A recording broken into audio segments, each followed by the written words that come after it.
Jimmy. Come here.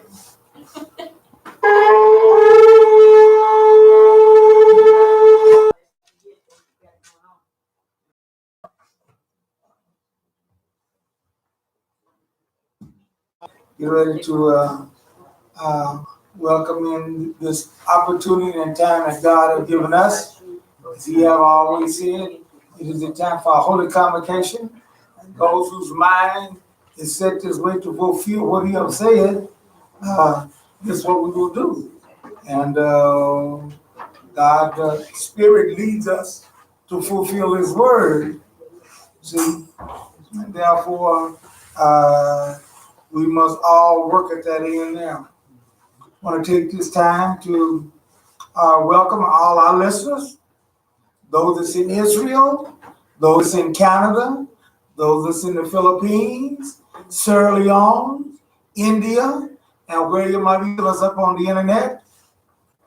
Enter into our house where our motto is, come one, come all.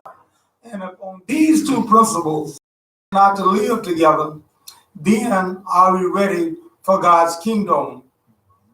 And what I mean by that is that it will be friendly to us. We'll be able to stay in it.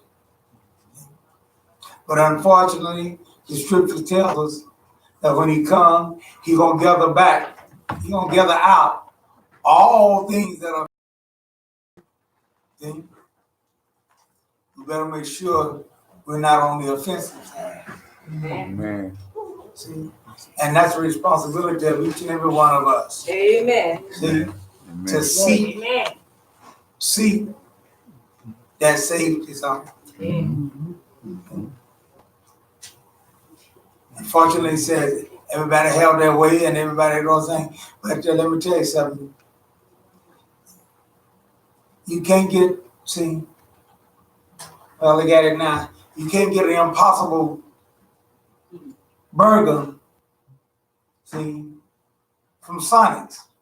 Amen. Right.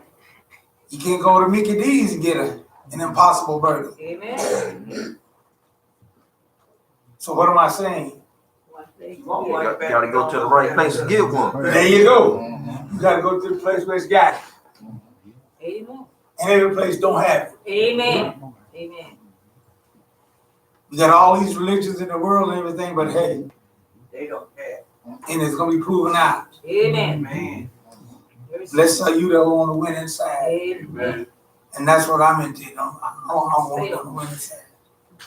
And therefore, we must have shalom, Vayeshev, these two principles. And we got to learn how to get along and do those things. See? That's right. And it's all who Yah favors, That's right. not your favor. Amen.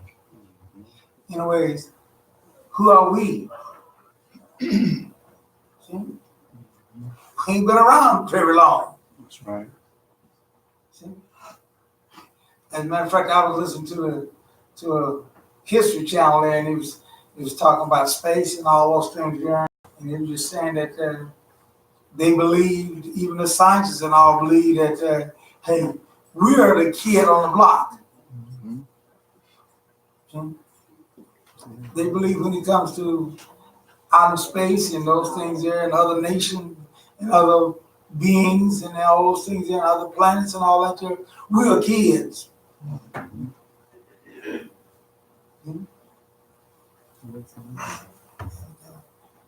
They base that on the fact of our being able to explore outer space. Our speed and steady we got is, as far as come to space, is like walking. And you don't get very far doing any walking. See? And so space is the universe is very broad, very vast. And at the speeds that we got, we just don't live long enough. Right. Don't. That's right.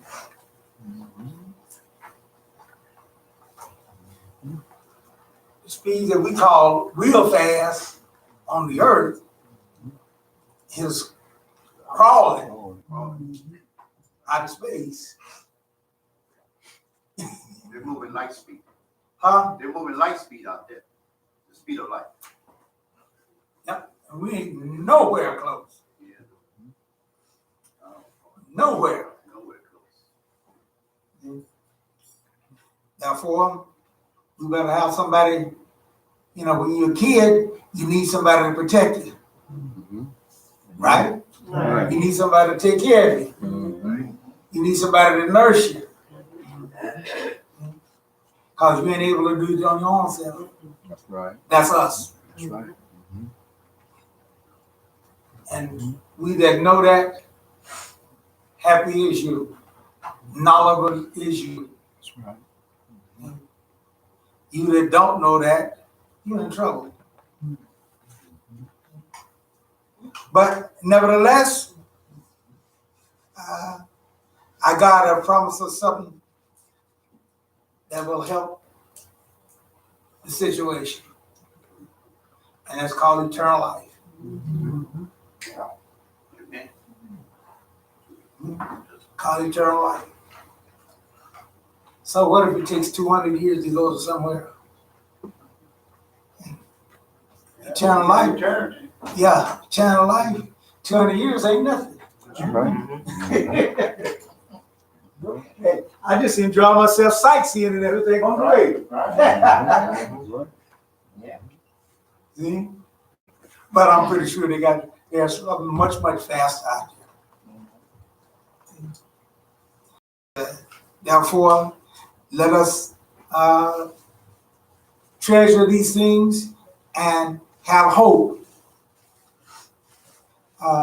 in being a part of God's kingdom. And it's going to take a certain class of people. Amen. Everybody is not going to meet that value. No one is not going to come up to that. Amen. But blessed are you that can. Amen. See? And now is the opportunity for us to do it. That's right. Okay, so let's get our tally toes.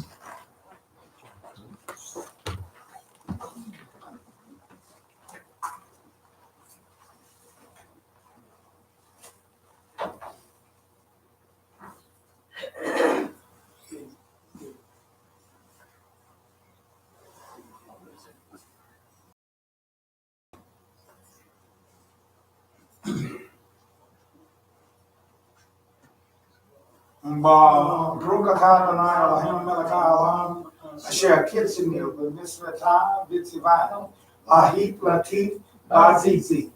Bless you, Lord our God, King of the universe, who has sanctified us by the commandments and commandments concerning wrapping ourselves in tzitzit.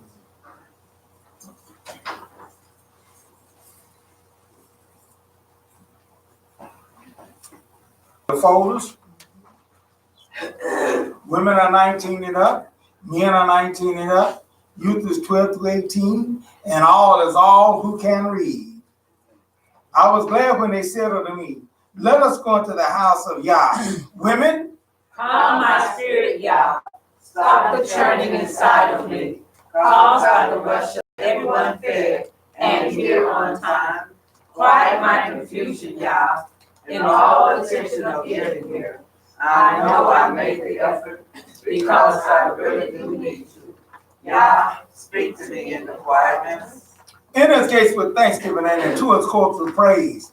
Be thankful unto him and bless his name, for the Lord is good. Men, I am thankful, Yah, for what there isn't enough time to go around. Forgive me, Yah, for letting worry get you from. Make a joyful noise unto the Lord our land. Serve Yah with gladness. Come before his presence with singing. You. It's hard to sing early in the morning. It's hard to correct us too sometimes. The last sleep is you to talk at school. It's trying to stop people joy. They're sort of not very fair. This is like the same thing. A lot of hearts so close to me that I can't see into it. But I know she answered. But I see my whole heart. Yah is my shepherd, I shall not want. He made me to lie down in green pastures. He restores my soul. All. Restore my soul, O Yah, and renew a right spirit within me. Make me to the joy and gladness that the bones which you have broken may rejoice. Cast me not away from your presence, and take not your Holy Spirit from me. Restore to me the joy of your salvation, and uphold me with your Holy Spirit. Hallelujah! Hallelujah! The Kohen Baraka and the Shema in Hebrew. Baruch atah Adonai Eloheinu melech haolam. Bless you, Lord our God, King and ruler of the universe. Heavenly Father, we come here today. Thank you for your help and strength. Thank you for each and every one that is here. Thank you for your healing. Thank you for those who we have been praying for and asking for healing. And they are recoming, and you are working miracles with them. Hallelujah. And we just think that we just look up to you for that healing, whether it's spiritual healing or physical healing, or whether we need both physical and spiritual healing. We know nothing is impossible with you. Therefore, we just ask that you would give us the force. Yes, yes. And not only that there, but for those things that we can go forth, showing forth your saving help. Because when our bodies are not feeling good and operating all those things there, everything else drags too. And therefore, we ask that you would bless us wholly, that we might be good servants of your kingdom. We pray for the peace of Jerusalem. We ask you to bless and prosper her, keep our leaders strong, keep our sisters and brothers safe there, as well as us safe here. Bless our mouth, bless our ears. Those things that you said will be what you want me to say, that we might add to our knowledge and be not amongst your people that perish for lack of knowledge. We also want to take this time to thank you for sending your son. Thank you. For the fact that he did not faint on us. Didn't faint. He's well represented, the one that endured hardship and those things there. That your word and our hope might be kept alive. Yes. Blessed we go further in the service and learn more about you. Holy blessing, I ask in thy son's name, Yeshua Mashiach, the man whose name is the branch. Amen. Amen. This particular time you should be near a Bible, preferably the Kohen, the complete Jewish Bible, by Kohen Baraka, which is found on page 153 in the complete. I think it's page 4 on the book. Are you followers? I'll read the 23rd. Then you can read or quote the 24th through the 27th together. Speak to Aaron and his sons and tell them that this is how you are to bless the people of Israel. You are to say unto them all together, Yivarekah Adonai Vayeshev. May Adonai bless you and keep you. Yael Adonai Panah Eleka and Vayeshev. May Adonai make his face shine on you and show you his favor. Isa Adonai Panah Eleka Vayeshev Shalom. May Adonai lift up his face towards you and give you peace. In this way, they have put my name on the people of Israel, so that I will bless them. Hallelujah! Hallelujah! Hallelujah! Hallelujah. As you join with the Shema in Hebrew. Shema Israel, Adonai Echad, Baruch Shem Kevod, Malachuto, Leolam, Vayeshev, Ve'alata, Parashah, Utamashika, Utamiyodeka. Would you Deuteronomy, the 6th chapter, 4th to the 9th verse will be what we'll be reading.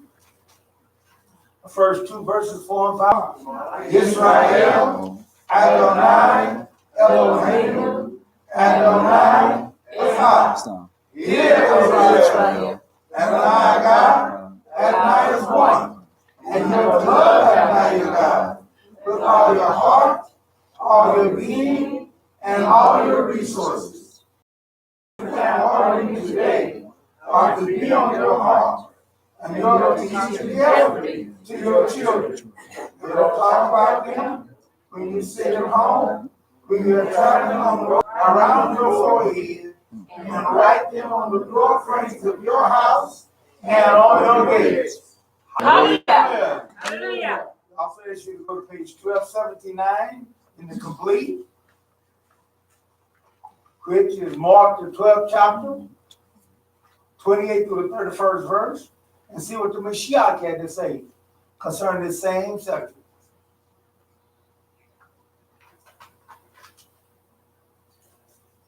One of the Torah teachers came up and heard engaged in this discussion, seeing Yeshua asked him, well, he asked him, which is the most important use of the law? Yeshua answered, the most important is Shema, Israel, Adonai, Eloheinu, Adonai, Echad. Hear, O Israel, the Lord our God, the Lord is one. And you are to love Adonai your God with all your heart, with all your soul, with all your understanding, and with all your strength. The second is this: you are to love your neighbor as yourself. There is no other mitzvah greater than these. Hallelujah! Hallelujah. Hallelujah! Hallelujah. Okay, you should be able to receive the song. If you speak to the song, not they'll give it to you. Still brothers.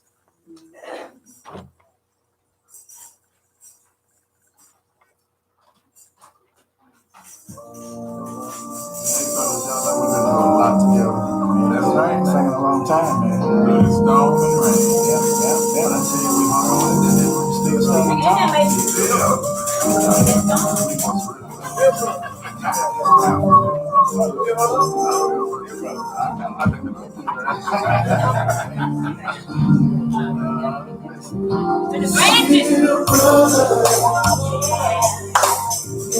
Come on, baby. Hey. We love one another. We've been through so much together. It's talking well.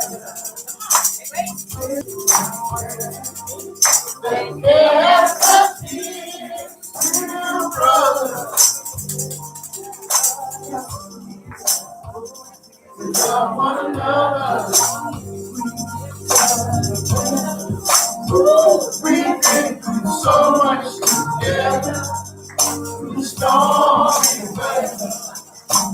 It was faith and prayer.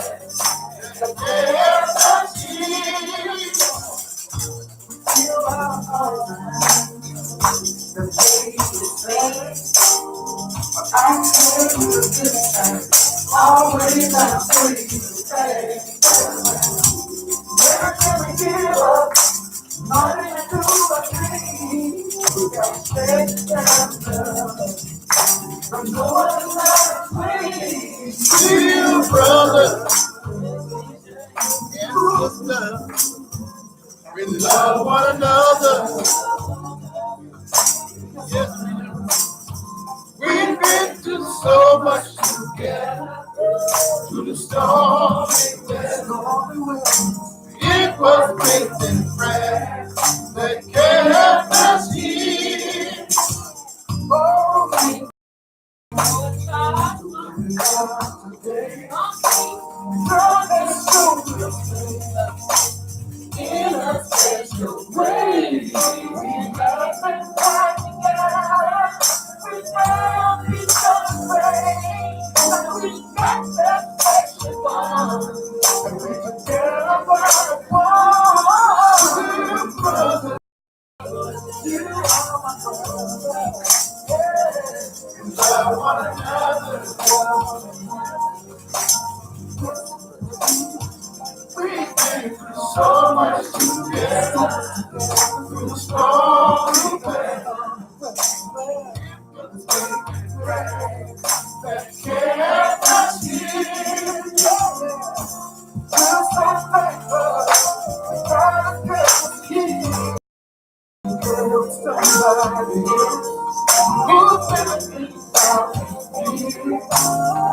we praise Him. The devil keeps on, keep on walking on, and we'll go on, singing our song. So much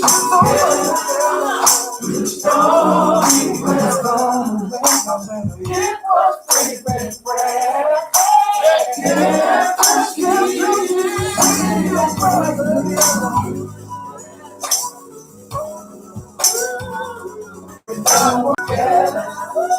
Through the stormy weather, it was free bread. This is what I'm done.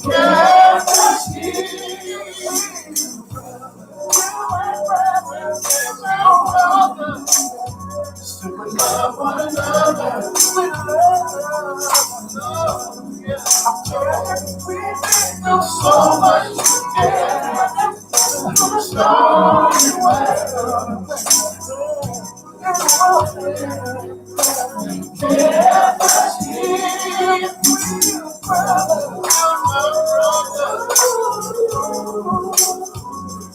Love one another. We've been so much together. Stormy weather. It was faith and prayer that kept us here. Let's go front now. I love this song. There's a lot of wisdom included in that. See, and not hating and all these other things. It's gonna take love. It's gonna take those things there that causes us to battle through, and that's what's gonna be needed. Many things are coming up on the earth. See, many things going forth there. Faith and love. We got to know what it's going to take for those things. And the first thing definitely is going to take is being acquainted with the within God. Hallelujah. We all have to admit, even in just looking around and all these things, all the different religions and everything, it's going to be a battle between the gods. That's right. Amen. Yeah. They think their God's going to win. Christians think they say their God's going to win. Muslims say their God's going to win. Hindus and all of that. They say their God. Well, who's going to see who's going to win? Battle of the gods. Yeah. And woe to those who pick the wrong God. Amen. Yeah, that's true, because they're going to perish with their God. Yeah. That's right. You better know some history about your God. Right. Yeah. Yeah, that's what we prove out. Something don't run on the pot. You take a bad risk. Yeah. New God, hey. New God don't have no history behind it. Yeah. Therefore, there's other religions, they got their holy scriptures and they got all of that. I'm sticking with the Bible. Because it is proven out over the years to be the book of books. And therefore, that's what I'm going with. Other folks, they go to Torah, Parashah, and all these other things that they got. But not me. But nevertheless, in the Bible, it tells us, Psalm 68:4,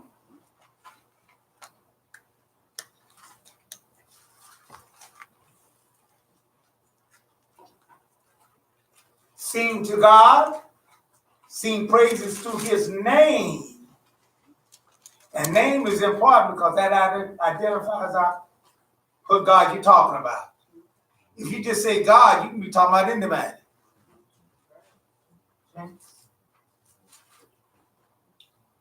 And I was listening to this one guy and he was saying, well, there ain't really one God.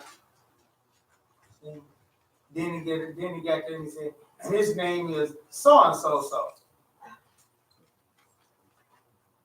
You know, if you just go on, you think he's talking about the same God with you. You talking about everything until he identified, call the name.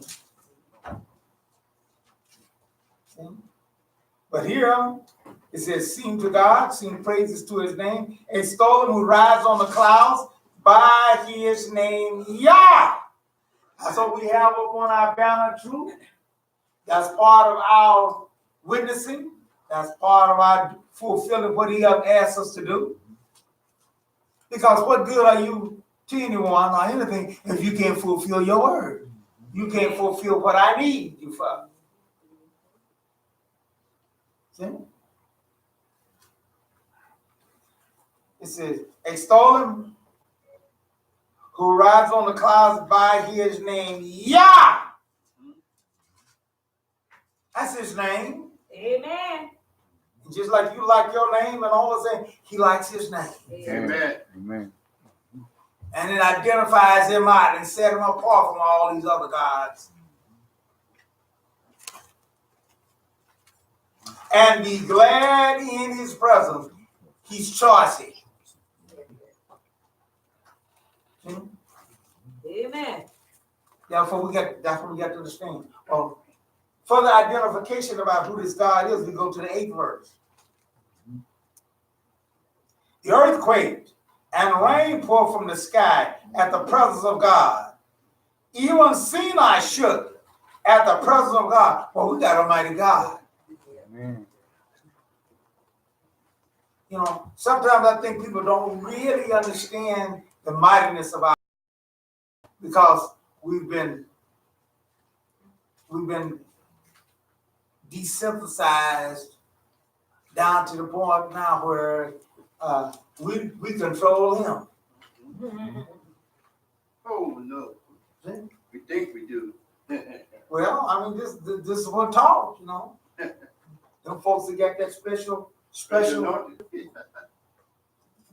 was listening the other day to one who said that he got that special relationship. So I got to yield to him. Therefore, you don't know what power has been given you. You got power to make God jump. You know, claim it. Yeah. Name it. That's it. Let me get it right. Claim it. Yeah. And God got to perform. Because you named it. That hold God to his word. But that turns out to be your word, not God's word. Right. You know? I see that house over there. I'm claiming it. I'm naming it and claiming it. Now God, get busy, get that house for me. Get busy. And I gotta believe that He's gonna give it to You me. say you're going to do it. Now, come Yeah. on now. Ask anything in your name. Yep. You say you'll do But they forget the rest of the if actually think if you be his father's will, they forget that part. Oh, yeah. Well, they don't want to add that. But here he tells you that even Sinai shook at the presence of God, the God of Israel. And if your God is not the God of Israel, you are worshiping and serving a false and idol God, and you will perish with your God. And I'm not afraid to say that. You ask Jehovah. That's what they say. Uh-huh. I ask you. That ain't his name. That's true. That ain't his name. See? And therefore, we got to get it straight. You know, we got to understand what you're talking about. They'll say, but see, that's his English name.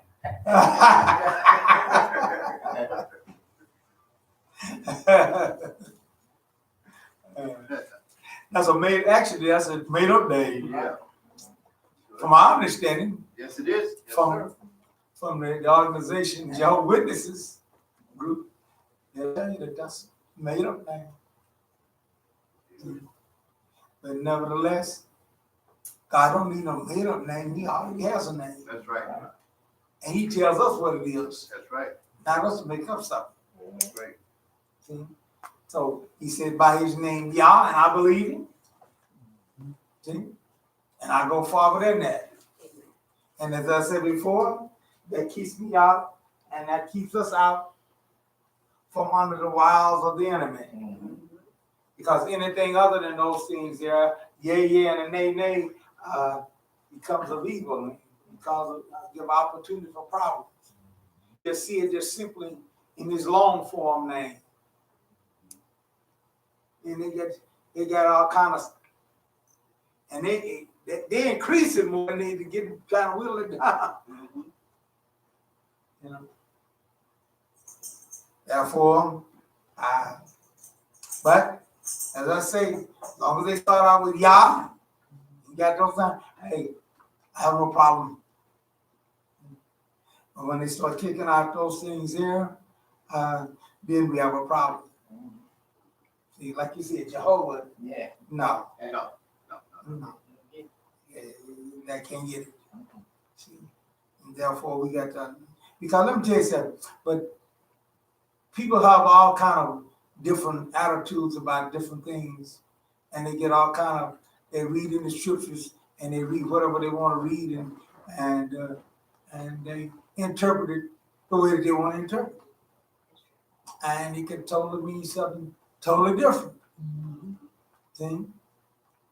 And, therefore, we must get ourselves in the straight line of things.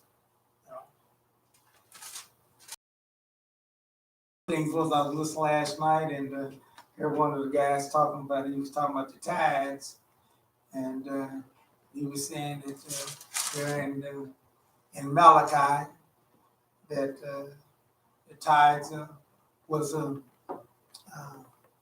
that God was getting on the priests about their tithes. I wasn't talking about that.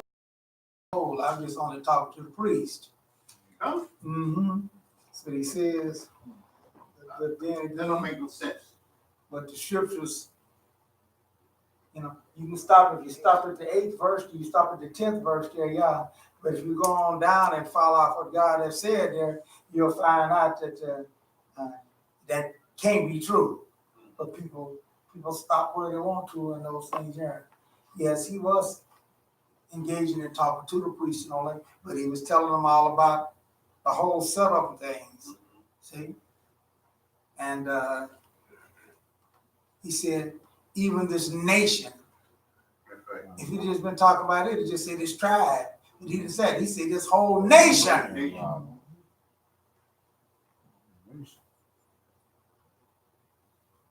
See?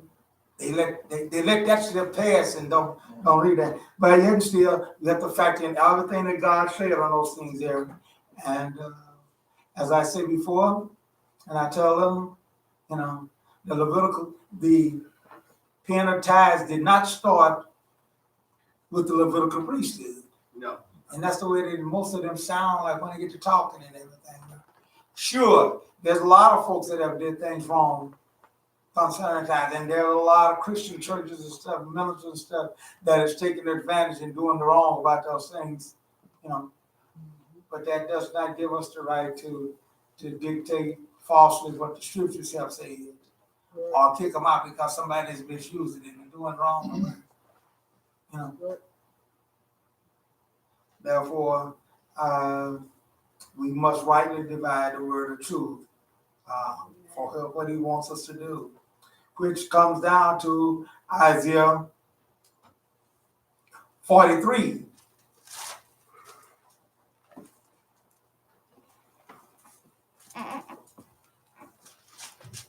The prophet was coming because we get things mixed all up. Yeah, they got things mixed all up. And so God had to send his prophets to straighten us out, to get us back in line, see, to what he's talking about and what he wants us to do. Because a man is right in his own eyes. And then when we start getting a little power and authority, then we really go out there. See? But here in Isaiah 43, the prophet comes along, Isaiah comes along later on, after our people have been going forth and establishing a kingdom and all that thing. He said, you are my witnesses, Adonai, and my servants. Not the other way around. I'm not your servant. You are my servants. Whom I have chosen so that you can know and trust me and understand that I am he. I'm the only one. See? And just because the Trinity, there are all these things there, and people believing in all this other three gods and one and all that stuff there, are we to neglect what God has said and go along with all other folks going on and what they're teaching and passing forth? No. No. We're going to see it maintained. And we're going to see it hold on to what he says.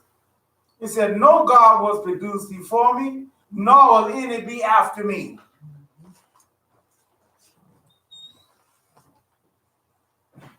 What did that mean, dear folks? We ain't got to be friendly to these other gods. We ain't got to be.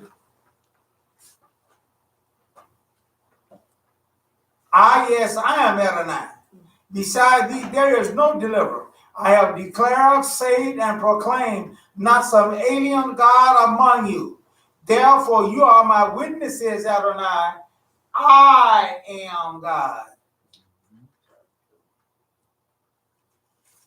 And in that witnessing, that means that we stand up for the things that he stands for and what he is promoting. Amen. Amen. You can make all kind of claims and things, but if you don't stand up for him and you don't do those things here, your words don't mean a thing. Amen. Amen. Then, person said there, said, okay, I'm gonna give you $100 to go pay your bill. I'm gonna give you $100 to go pay your bill. But if you don't reach this pocket or wherever you got to get and pull that $100 out and give it to you, Word ain't that. Just error. yeah. Word ain't no good. What does this word mean? Nothing. That's right. We got to understand this. It's easy to say, hey, okay. I remember I was one place in the list said that'll be $40. And I don't know what I was thinking about. I was thinking about something, and so, but I didn't get them a bill for to get the money out. And so we just sitting there kind of talking. I don't know what. She said, I need the money. Can't get your attention, didn't you? Yeah. She said, this conversation, they're talking and all this, all right, but I need the money. I said, oh, yeah. You know. So just saying, okay, yeah, all right then, see? And therefore, that's what we got to be with God. And that's what we got to be. We're going to be his witness and everything there. We got to stand for him because he wants to be. And that's what he wants to be. Amen. Amen. Isaiah 44, 6-8. And this is why I tell you, being able to count to 7. There's a reason why that is so important. See? And it's because of the fact that God said, I want you to be like me.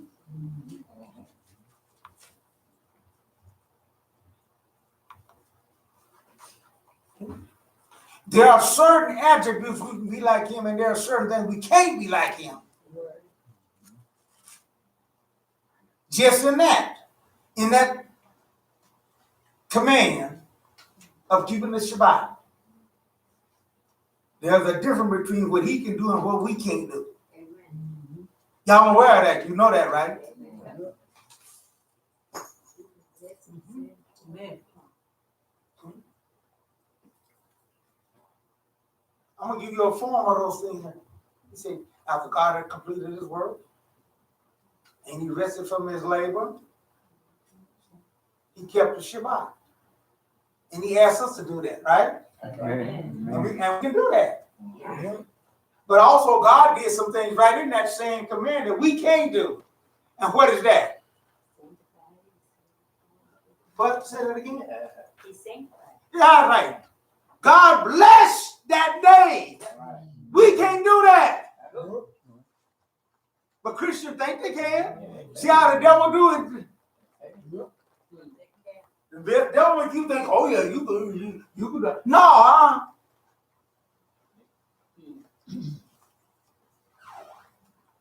only God can bless a day. Amen.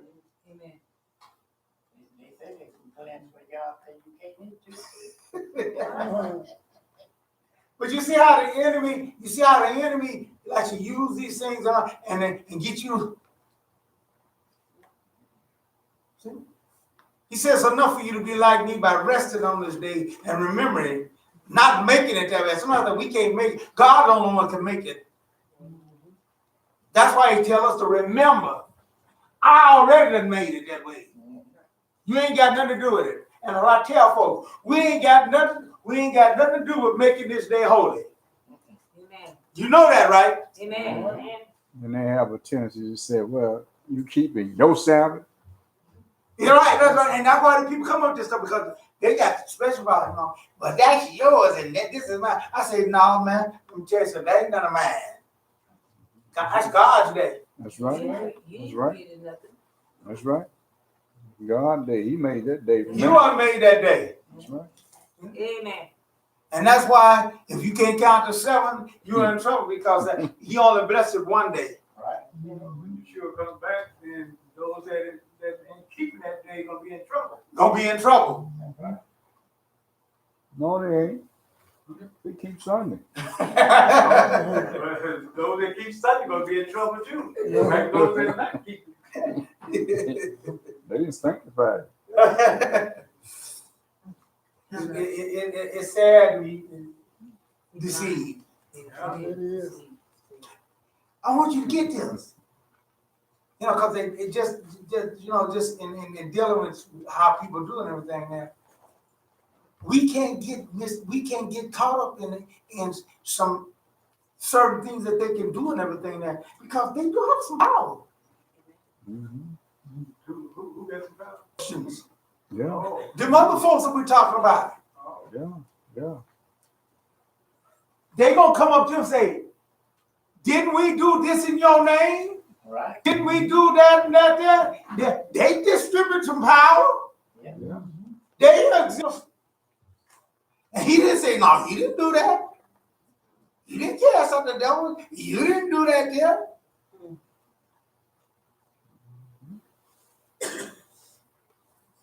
But what did he say to him? I never knew.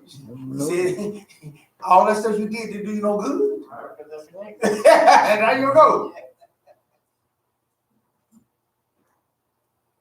That ought to be scary. That ought to give you a scary feeling. Amen. You know, I think back now that, you know, when I was out there in the Sunday church, I think back now, you know, when I was out there laying my hands on the sick and they was getting up, doing all right, you know. And I'm thinking about that very word you just said this while ago. That's scary. Yeah. You know. When Yeah, because people get locked up in what we call experiences. Mm-hmm. Yeah. I know that was one of old person that I talked to him in Arkansas. Went on over there and talked with him, and he was just too wrapped up in his experiences to listen to God's word. And he died, as far as I know, not Accept me. Not accepting. Yeah. I can't say that he didn't have those because he told me he can tell you about them experiences and all that and everything. I can't say he didn't have them. Just as but he said, depart from me, you workers of iniquity. I never knew you. Never knew. See, you can't allow your experience to work above what God said for you to do. And that's what happened. Yep. I remember this one guy, he was talking to my dad, and they were discussing about it and everything there. And I remember that, so I was kind of young at the time there, but I remember saying, he said, oh, I'm all right. He said, hey, God working mysterious ways, and I know it was God that did that for me. I was in that car wreck, and that car flipped over 3 times. Boom, boom, boom, boom. And he said, I walked away from there. I know that was God that did that for me and everything. And therefore, that's where I'm at. All right. My dad, yeah, you was drunk as a skunk. And so you think that God is pleased with you being drunk, huh? It was God's mercy when he's so righteous. God's So mercy. people, so hey, he was drinking and drunk and everything. That when that happened, God protected him and everything. So hey, I'm all right to be a drunk and those things. There. You see how people form things? But therefore, we cannot do that. See, we cannot make the wrong formulation because the enemy, see, once you get to where he can lay the hands on you, so he can deal with us. That's what it takes. Isaiah 44:6-8 says, thus says Adonai, Israel's king and redeemer, Adonai Zevaoth, no God. First thing we got to understand. Because we won't be splitting ourselves, we won't be dividing ourselves. Because God is not going to settle for anything less than cold-blooded. Hallelujah. All. Oh, hallelujah. See? All your heart. That's it.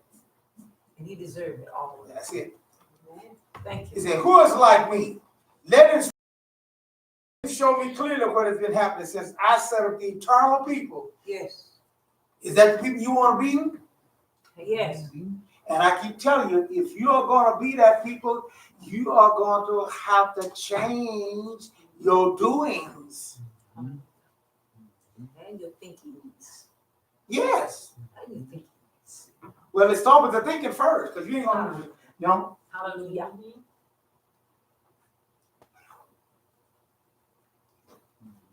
The lady was telling me and Matityahu, and she has been doing it for 30 years.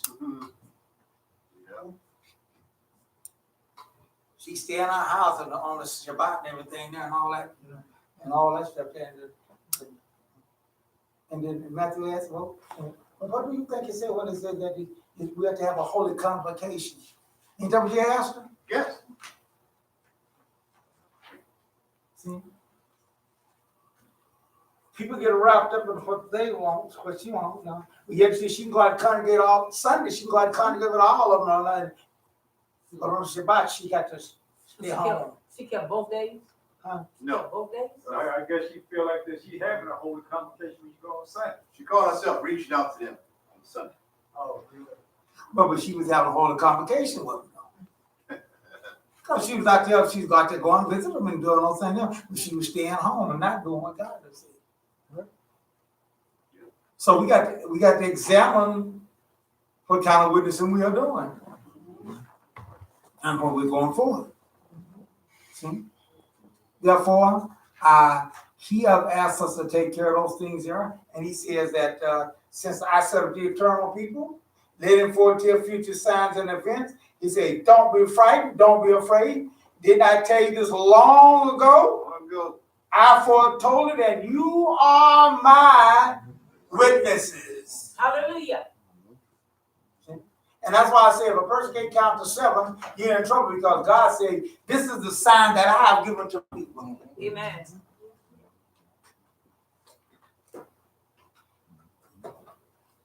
and you wear your sign, see? That's just like if you got a wedding ring and everything, but you ain't wearing it. You ain't completing the whole trip this year. That's why you wear it, you show it up. So God give us the sign, and we're to display that sign. And that's by gathering together. Making it a holy convocation as God has said. Then are we on the right track? Then are we going on the right premises? And are we a good witness for him? Therefore it says, I foretold it, and you are my witnesses. Is there any God besides me? Israel, is there any God beside our God? No, I know not any. Israel, is there any God beside our God? No, I know not any. He said, is there any God besides me? He said, there is no other rock. I know of none. And then what in the world are we doing not obeying what he says?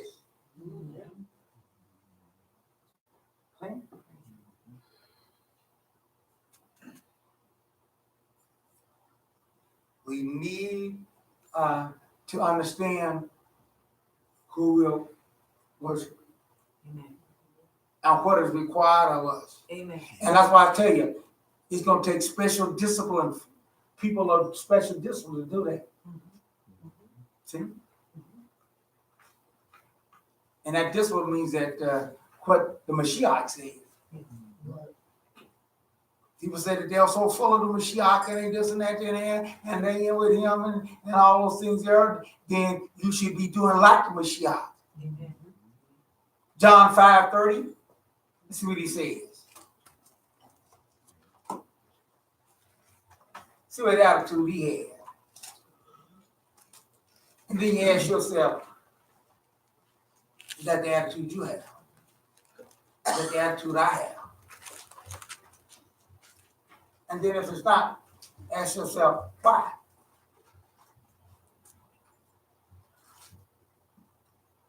Well, I got some problems, Hey, we better get those problems worked out.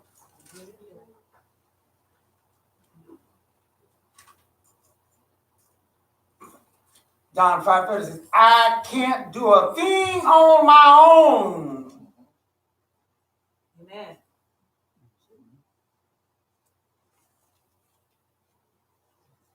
Neither can we. Amen. If God just took this little breath from us, that would be it. That'd be it. You could even do good or bad, or couldn't. Nothing. No.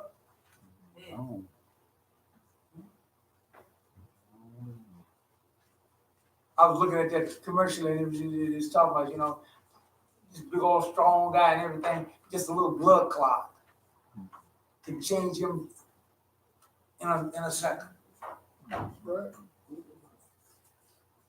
So we got a lot of things intricate things that are going forth in our bodies and all those things there that we take for granted, everything there, but it has a dynamic our being.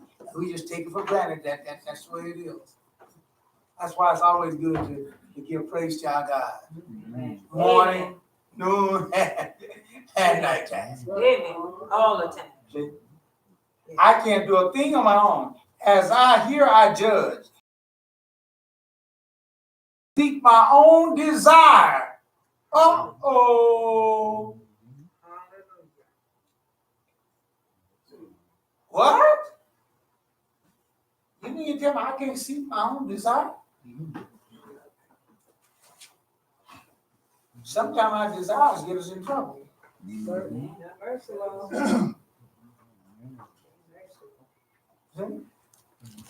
It does. Because we ain't really smart enough to know what is the best desire. Amen. Right.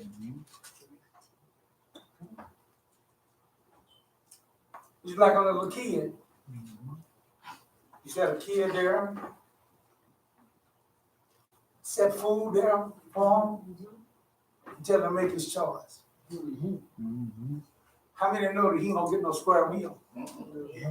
Right? Right. If you got something, That's it. You're calling it square meal. Oh yeah, right. You think it is?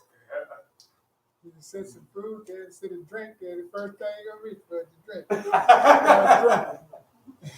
drink. Yep. He gonna eat up all them sweets and everything there and all that and the Bible food and everything there. He don't fool with that. You right. That's a kid. But we have to teach them and guide them and instruct them in those things and put restrictions. That's where I remember my mother do that to us. Like you said, boy, we could drink up all that there, Kool-Aid and all that stuff. And so what she wouldn't give us no Kool-Aid at first with that. No, you eat your food and then you get some drink. Yeah, there you go. That's what I did my kid. They had to do that then because you're going. They gonna eat the food, gonna waste the food. And then 30 minutes later, you done ran out there and then burnt that off everything, and you ready to go. I'm hungry and all that stuff because full of that water. See, that water ain't gonna look. And she said, huh? I ain't gonna be running in and out and getting these dishes to for you and everything. I ain't none of your slave. I ain't none of your maid. No. You what? Can I have some Kool-Aid? Can I? No. Get that food there up. Then you get down to a certain, then you can drink. That food gonna hang in there. Them beans and cornbread, that's gonna hang in there. Yeah. We're not gonna make the right choice. That's right. Therefore, the Mashiach says, I come not to do my own desire. But whose desire? Yeah. But the desire of the one who sent me. Amen. Amen. We should all be seeking to please the one whom we say that we serve. Amen.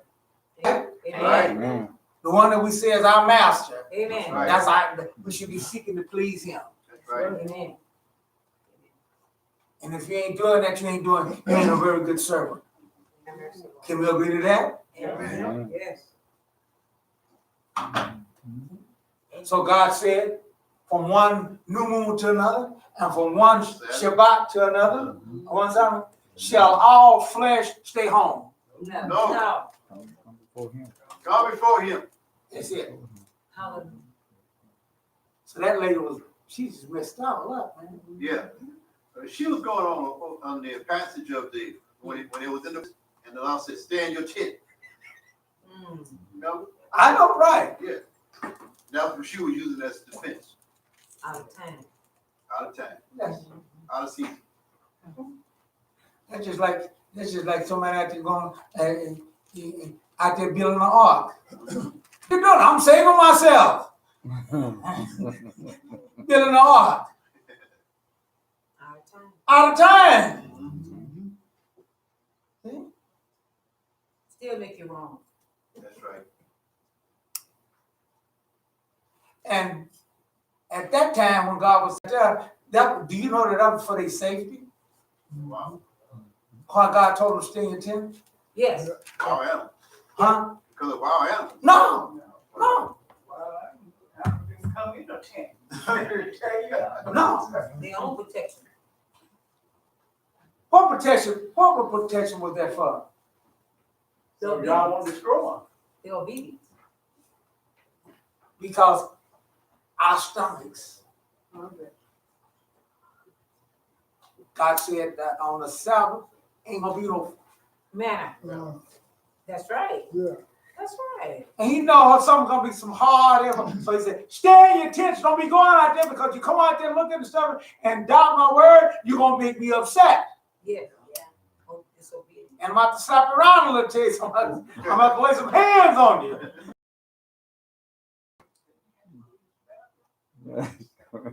Gotta slap it around. He was talking about you want none of that. No, you don't want that. Amen. It's best to obey. See? But there's somebody, be somebody out there, Always a few. Fall by the wayside.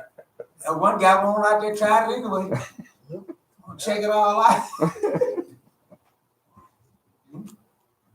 And then get outside the tent and he typically go pick up the sticks and everything. What do you use sticks for? And then I say, you ain't supposed to do no cooking on them. I'll be doing nothing on Shabbat. See, so that was for our protection.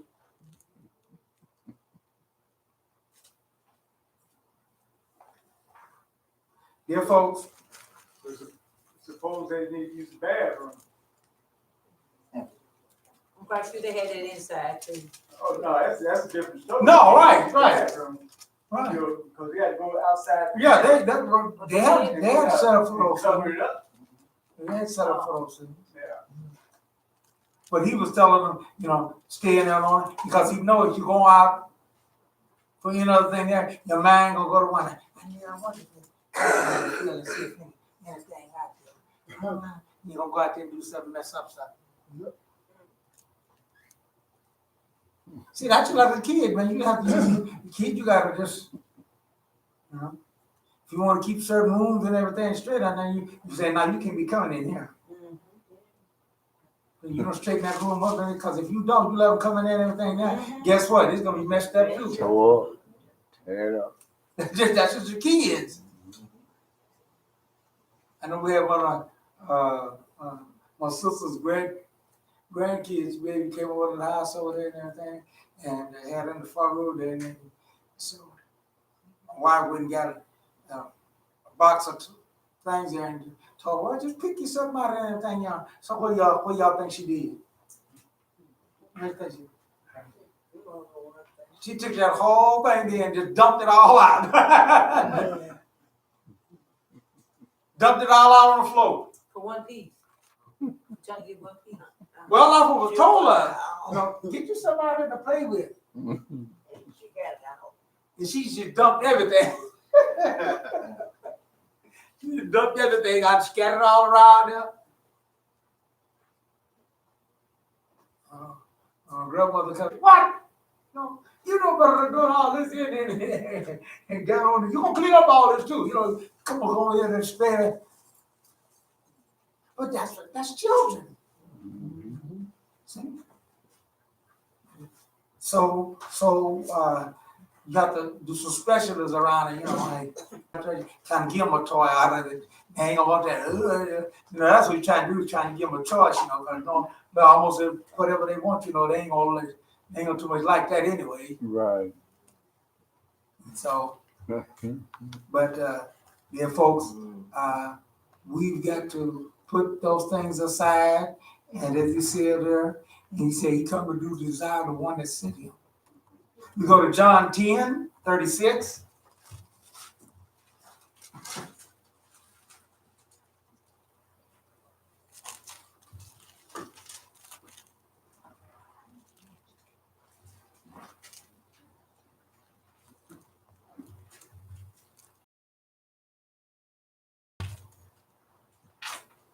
Mashiach had an argument with the Israelites, the Pharisees, and learned it. Well, actually said the Judeans there, and he says, "Then are you telling me the woman whom the Father set apart as holy?" And once again, he assured people, I'm not him.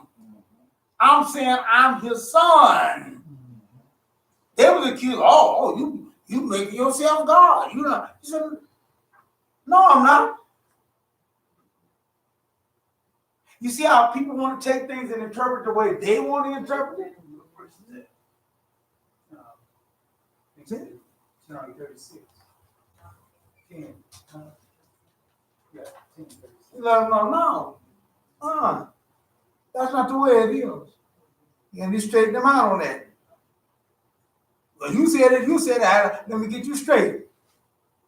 So we've got to rightly divide in those things there, and that's what he said. Then you are telling the one whom the Father set apart as holy, and sent into the world, you are committing blasphemy, because I say I am a son, not I say I am Elohim. Right.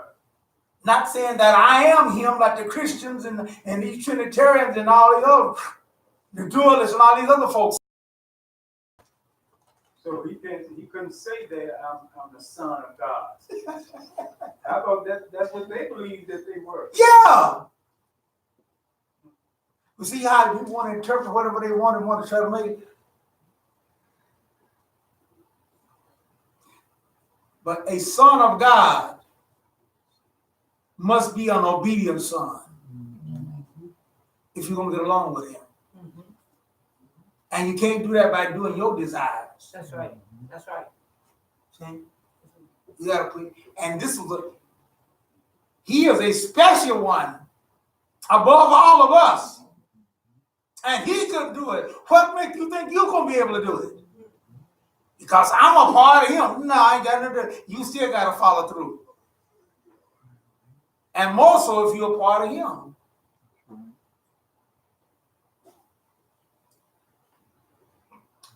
John 14:28. Why is this thing like that? See? You heard me tell you I'm leaving and I will come back to you. If you love me, you would have been glad that I'm going to the Father. And he tells you why all these things must work like it is and why it all got to operate like that. Because the Father is greater than everybody. The Father is greater than I. That's why I seek his desire, because he's greater than I am. That's why I'm fulfilling his program, is because it's his plan, his program.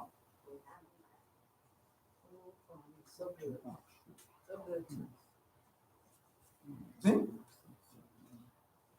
And because I played my part and do my part, he have elevated and glorified me. So that's why he said you'll be glad. Like when I leave, I'm gonna come again. Yeah. Receive you to myself.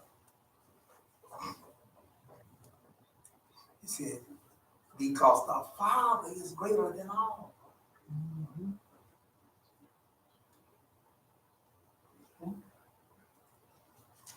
And it is God's mercy, his grace, whatever you want to say, that he given to man, even to let him go on his own, even though it's not good for us. But hey, God have a set time, and but as I tell you, we're running out of that time. Hallelujah. We're running out of that time. And once that time run out, that's going to be it. And if you ain't accustomed to doing these things, you're going to revert back to what you're accustomed to doing. Amen. You know, ain't that something? But that's just the way we are.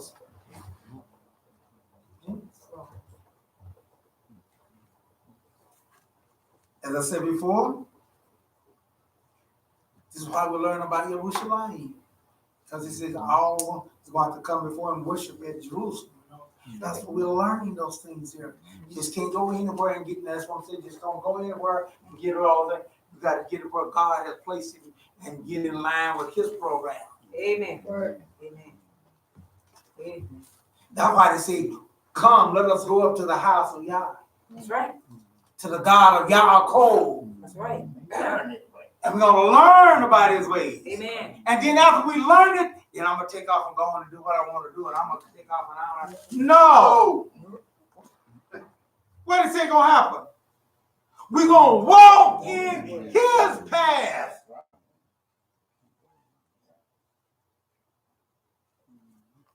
That's what God is looking for. That's what he's looking for in these last days. And thou are his witnesses. Blessed are you that are able to do those things. Because you're doing something that a lot of people can't do. Hallelujah. They just can't do it. Hallelujah. because they refuse to discipline themselves enough to do it. Amen. Amen. See? You gotta be that's what that discipline means. You can't do like everybody else do. That's right.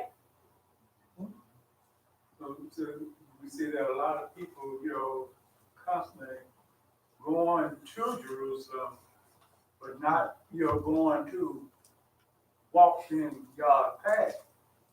They just going just to view. Yeah. And come back in the same way they were. Yeah. Yeah. But this is talking about, a certain people that want to come up and be the way that God wants them to be. That's it. Gotta recognize his place. Recognize where he placed his name. And you gotta recognize and say that, hey, Yeah. that's what I was doing, and the way that I was carrying out things, and the way my thoughts were, and when ain't lining up. That's why he said, I can't do my desire. You gotta push that aside. That's right. Why? You can line it up with the Father. Hallelujah. Hallelujah. Right? Right. Amen. Right. Right. That's so true. So true. There's gonna be a lot of folks that lost Thank you, Lord. Thank you. Thank you. Thank because you. they didn't get it done. Yes, Lord. Because they think God gotta line up with them. No. No. We gotta line up with him. Amen. And That our desires and what we want and everything else gotta go to the wayside. thank you, Father. Thank you, Father.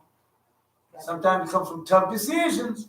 Yeah. But we have to say, just like the Mashiach did, nevertheless, not my will, That's right. That's right. but your will be done. Hallelujah. Hallelujah. That's tough. Yeah. I ain't gonna say it's easy. That's sanctified there. That's tough. But you can get it done. We can get it done. Oh, yeah. Sanctified. Set apart for him. That's it. And one more kinfolk's interesting. Well, I've been keeping Sunday all my life, and I just can't seem to change. If God want me to change, see, he gonna have to change me. Not his program. Is that true? Yeah. Is that true? Gotta know his word. No. That change will only come by your decision. To surrender. Surrender. I stand and knock at the door. Mm-hmm. But he said I won't kick it down. Some folks say, God, you want to kick it down? Because I ain't got nothing to open it. He said, I ain't doing that. He ain't kicking the door down. But if you open it, he'll. So I mean by decision. That's right. That's right. You got to decide, put your feelings aside and what you want and follow what God has said. Be just like what you were saying there, brother. You said you talked to one lady or something, and you said, and you told about the Sabbath and all that. Then you told her, hey, and you want to let that pork go and everything, boy. That She didn't come back. huh? She didn't come back to the house. Yeah, she was supposed to be there helping Corinne and say, oh yeah, I became a Hebrew Israelite. You went to Bishop Church, sisters, and said, yeah, and I want sister so and so. We studying the Bible. I said, yeah. I said, there's a lot, that we have to do, and that's when she start telling me everything. Boy, when I went down and listened, I showed her, and I said, sit down for me. Let me show you. And we can't eat no pork. Oh no. I didn't know that. I don't know Israelite now. She didn't show back up.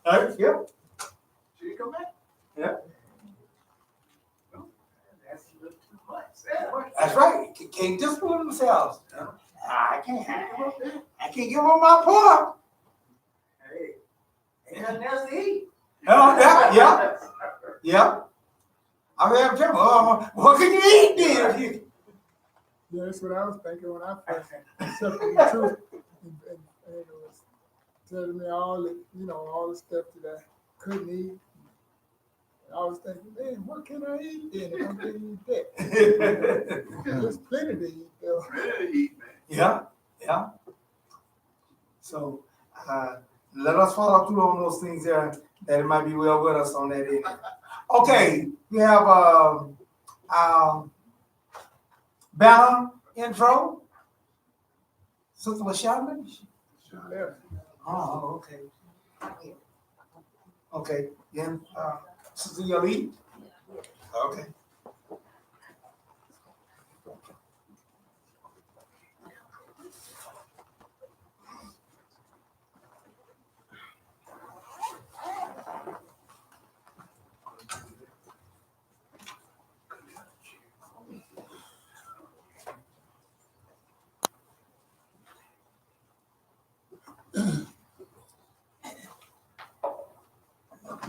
Shabbat Shalom. Shalom. Shabbat Shalom, computer world.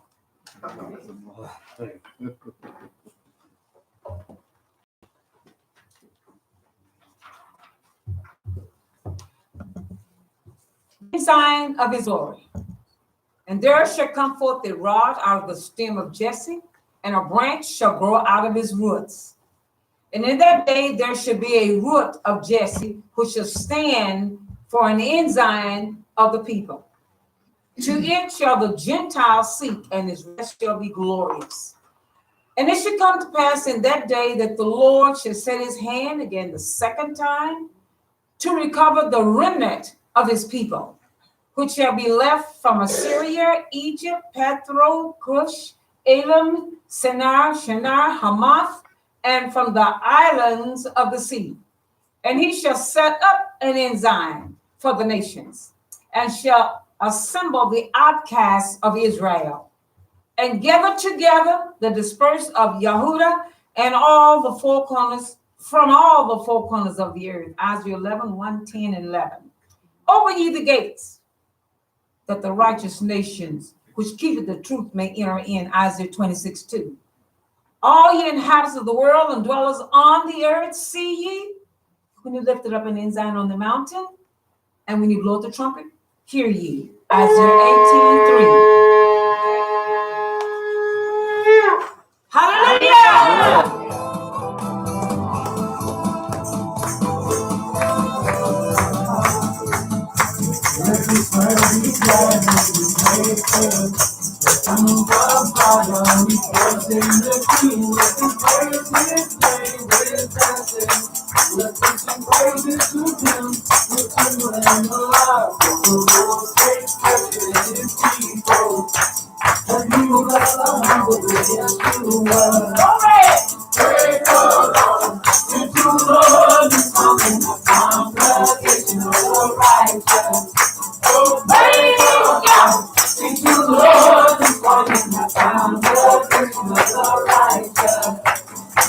Let the saints rejoice in his glory.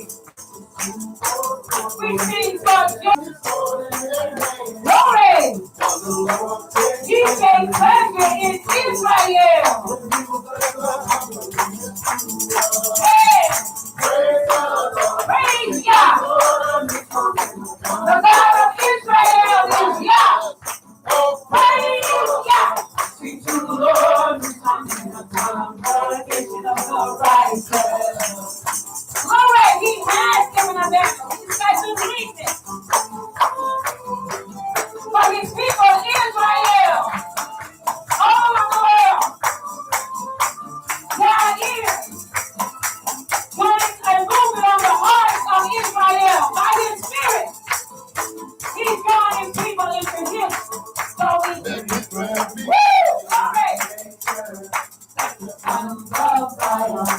we rejoice in our God. We dancing. We're praising happy. He takes pleasure in Israel. Glory! Praise God!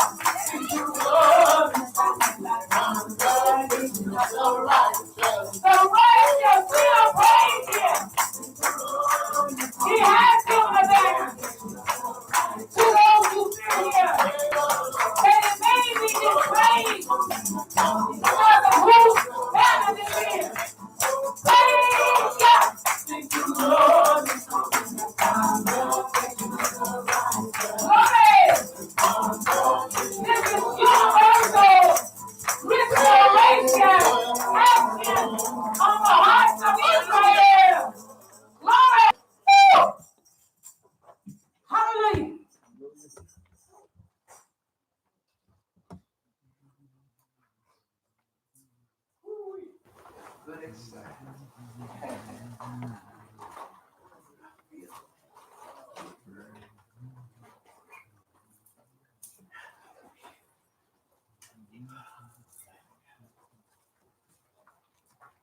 Bless God that we're able to get up, move around, Amen. and do those things that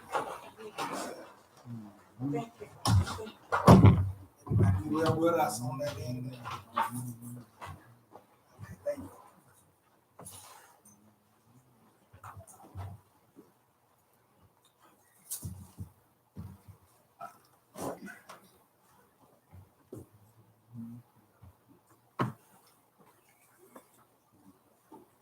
Okay.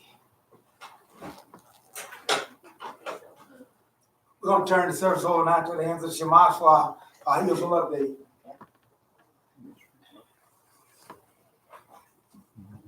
Shabbat shalom. About time. I was sometimes I get on YouTube and sometimes they have some current updates and things that happen in Israel. And so I was watching them and they had this end time on time discussion. And so they had the narrator, he was an Arab, and they had all kind of different people out there in the audience, that they was talking to. And so he asked this one guy how did he feel about the way that the Jews was treating the Arabs. And so this guy, he said, well, everybody have a right to protect their home, from their enemy. And he said, but it's a different. He said Israel is protecting their home because what the Bible says. Oh boy, what did he say that for? Boy, that hit a spot. because you had some, and so he was saying that I believe that God gave the land to the Jews. He said the Palestinians never had a statehood. He said they never owned Jerusalem at any time. Right. He said he said, but Israel has. He said God actually gave it to them. And so then the narrator said, he said, well, no. He said, Israel should obey what the UN say. Oh. He said Israel should obey what the guidelines and what the UN say. He said so if they don't do that, he said I feel that Israel is racist because they won't obey what the UN say, and because of their guidelines. And so he said no. He said no. He said it's a difference between protecting yourself because what God said, and then what some people think which way it ought to be. Right. And he was right. Right. And so I had to agree with him on that. And then they also talked about, I think it was yesterday morning, that the Hamas was shooting some rockets over at Israel. And so there was comparison high. And so they were saying that you take the United States, show you the difference between Israel and the United States. Say, if somebody say at a school in the United States, man don't have to have a gun at the school. He can just have a gun in the neighborhood. And say they'll close down half the schools in Tulsa. Yeah. I mean, in the United States. He said that they'll close half of the school down, but he said in Israel, he said they were shooting at Israel yesterday morning, and say the school went right along in session. So they never thought about shutting the school down or nothing. He said because of the Iron Dome, you know, he was just saying how much trust they put in Israel's military and in Israel's system. Because the Iron Dome got most of it, you know. And so he was saying they never closed down one school. The school kept in session and they just carried right on their normal business. So he was just showing how the difference between the United States and Israel on that. And they also mentioned about Netanyahu. Netanyahu still said he ain't stepping down. I'm not stepping down. He ain't backing down. And so they were saying that the reason they think that he's still holding to that. He said although some done come against him and said, you know, what he had done, but he said they don't have a court system set up to come against him now. And say Netanyahu know that. Yeah, he say they don't have a court, you know, thing to come up and come against him and make him quit. Right. Yeah, say they don't have that now either. Although they saying that you know that what he did was wrong and everything, but they ain't ready to kick him out. So he just waiting for the next election. Yeah, he just waiting for the next election, and I think he's supposed to start Tuesday. I think.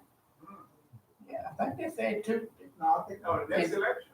next election will start, I think, in March. In March, okay, in March. I know. I thought they had something but start Tuesday. Okay. Yeah.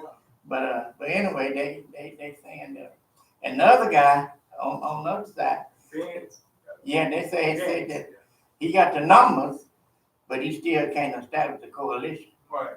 You know, so I mean, just because you got the numbers, if you can't establish a coalition, that don't mean nothing. Yeah, so that's and then Trump, he said yesterday that he ain't for the two-state solution, that he's for a one-state solution. What? Yeah. Because he been, he last year he was already for a two-state solution, but now he's saying he will go for a one-state solution.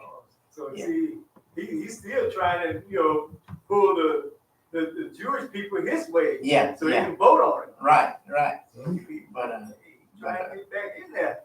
but his Trump's party, they voted last week for a two-state solution. Yeah. Yeah, his administration in the United States, they voted.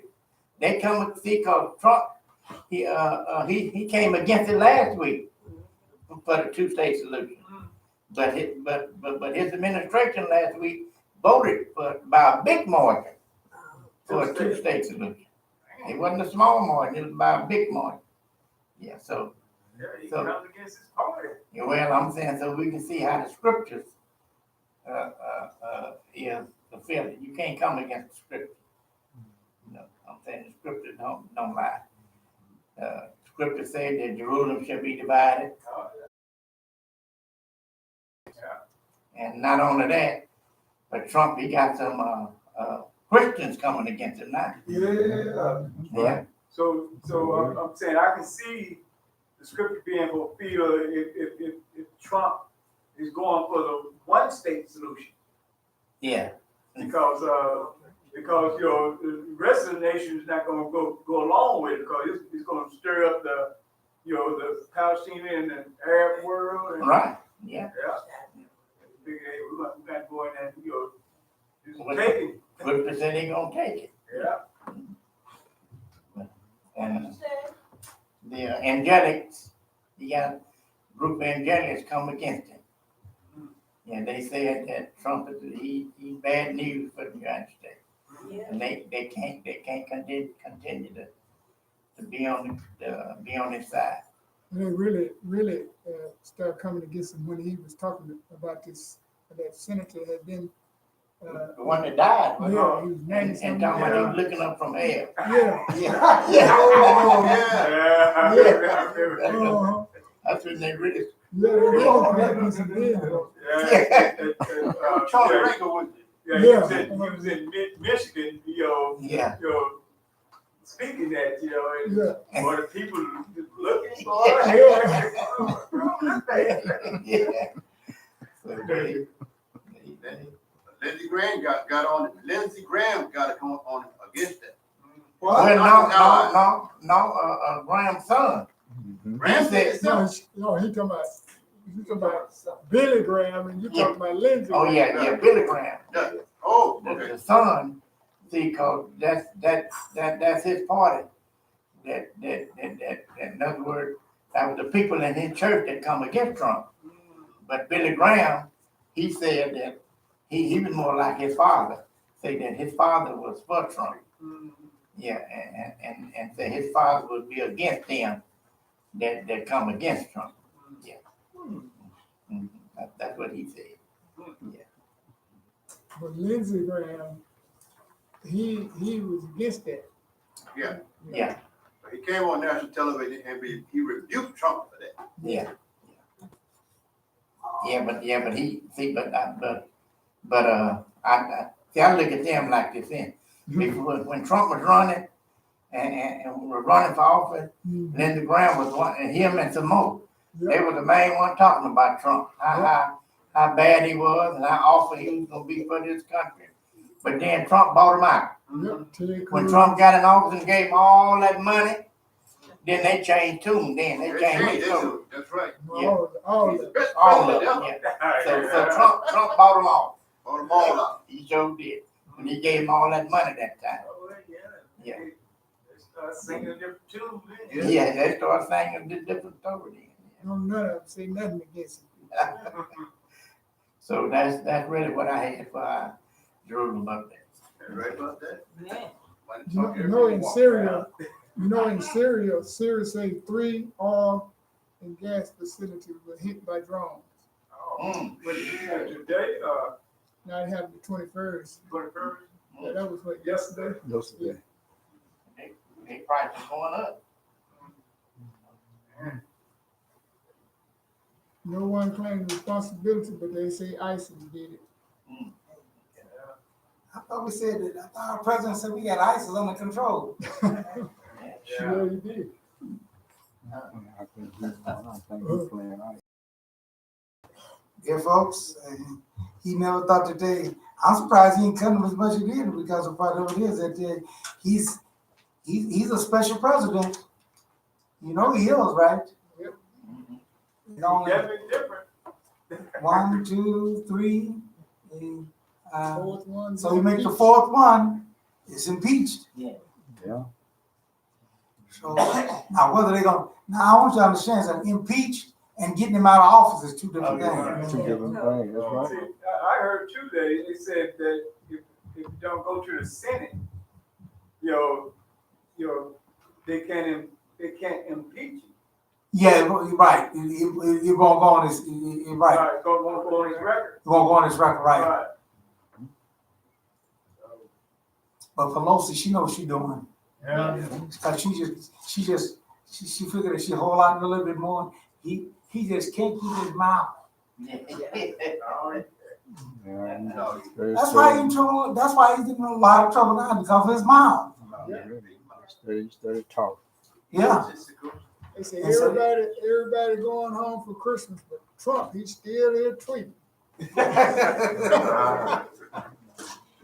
So she digging out there making do some other stuff there and all that. He already sent a letter that a lot of folks didn't like and everything and stuff. So she antagonized him with as much as she can with him. So, but dear folks, these are the things that we expect to happen and look forward to these days here.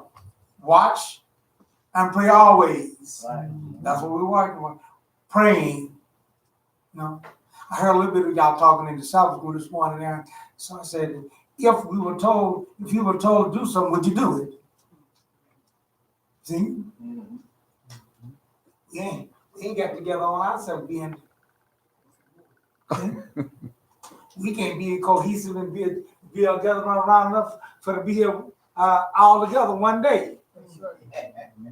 How are we gonna stand to be around each other for all the time? Amen. That's right.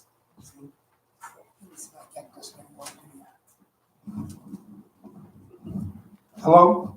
Oh. Okay, I guess I did get it going. Okay, all right. So, we have to get those things on. Do we have a? Okay, all right then. We want to move on. Let us bow our heads for tonight, Baraka. Bless you, Lord, our God, King of the universe, who have given us your Torah, the writings and the prophets, and written at the shine by thy great spirit, and have commanded us that diligent teaching unto our children, unto our people, and all people of the earth. And let all Israel say, Amen. This week's Parashah, Genesis, the 37th chapter, starting at the first verse, through the 40th chapter and the 13th verse. That is Genesis 37:1 through 40th chapter and the 13th verse. Our Haftorah reading is taken from the book of Amoss, the 2nd chapter, starting at the 6th verse through the 3rd chapter and the 8th verse. That is Amos 2:6 through the 3rd chapter and 8th verse. This week's Parashah is Parashah 9, which is Vayeshev, and it means, and he dwelled. Our scripture reading will be taken on the Haftorah reading, which will be given by our Shemash. Let us give him as our undivided attention as he read the word of Yah to us.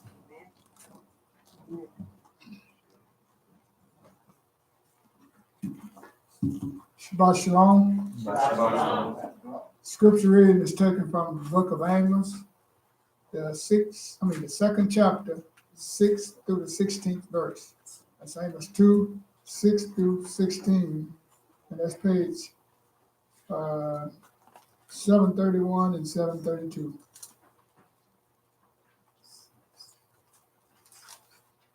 Here's what Adonai says: for Israel's 3 crimes, no 4, I will not reverse it, because they sell the upright for silver, and the poor for a pair of shoes, grinding the heads of the poor in the dust, and pushing the lowly out of the way.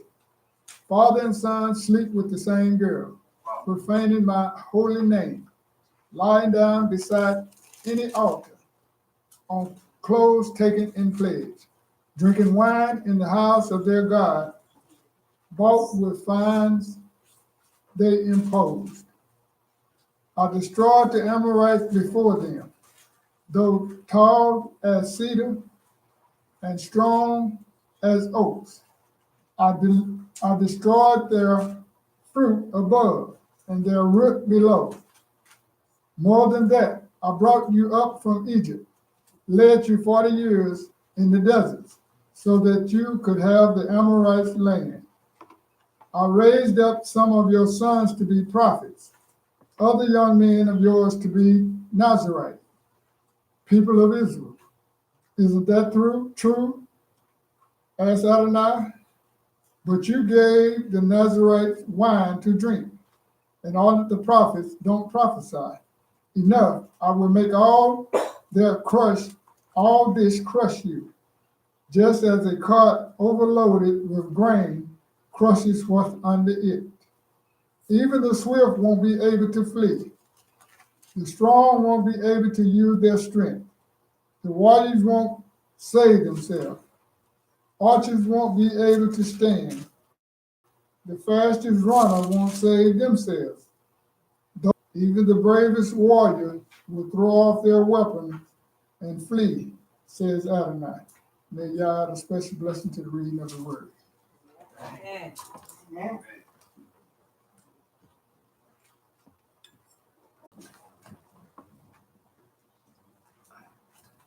You know, God in dealing with us, give us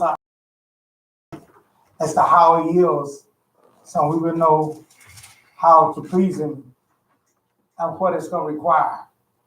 See, and As I said before, you might not want to do that. See? And that's your choice. But as we go down, these three boys that we're dealing with now, these three special men that we're dealing with. And who are those three that we talked about? Abraham, Isaac, and Yaakov. You know, they had to discipline themselves and had to put up with not being like everybody else. And the end result is gracious. Still 1,000 years and we're still talking about them. Whenever we mention about the God of Israel, their name come up. That's right. See? That's what it gets for us. If we would do but and playing this plan and those things are. God wants us to be glorified, but we gotta first glorify him. Amen. Just as his son said, I have glorified you, now glorify me. That's right. Amen. Hallelujah. But somehow we got this thing backwards. Lord, you take care of me and glorify me and get everything down there, set up all this the way I want it. Then I'll not the God of Israel. So I want you to get something here. I want you to get this too here. Israel, Yaakov, he's back in the promised land now. And guess what? He had to keep his word. Mm-hmm. See? And so now that he's back into the land, we go to Genesis 35. While he's going there to Genesis 35, you'll start reading the blank first. I might get 35. Mm-hmm. Genesis 35, 9. But in Genesis 28:20, he made a promise. He made a vow to God. Y'all remember that vow? Yeah. See? You see, God promised him, I'm going to give you protection and I'm going to safely bring you back. Okay, he's safely brought back now. I want you to get this. God is faithful. Right. He fulfilled his part. Amen. And guess what? If we're going to get along with our God and everything, you're going to have to fulfill your part. Amen. Right. There were two things that he promised that he's going to do. He made a vow to him. See? And what was those two things? One was pay his tithes. That's right. Getting bread to eat. And he's going to be a house. Establish a house there at Bethel. And this is the thing that really gets me with these people, you know, and Israelites and some of them too all. They got this propensity and they got this attitude against the tithes. And as I was saying last night, they was on there talking. See? The tithes only started during the Levitical priesthood. Mm-hmm. We ain't got no more Levites, we ain't got no more this, and we ain't got to pay that. We ain't got to do that. You know. No more tabernacle. Sanctuary. You didn't have no Levites in Abraham's day. Amen. Amen. True. In Yaakov day, Levite was still In the loins. It is Lord. That's right. well, no, at this particular time, he didn't brought him back. He was alive. Okay. But he had not been selected Right. to be the priesthood. Mm. But he was a man. Yaakov came back with his children and everything there. So, you know, he came back. So when he got into the land, God brought him back safely, brought him there with his children and everything there. And so he had the two things to fulfill. Genesis 35,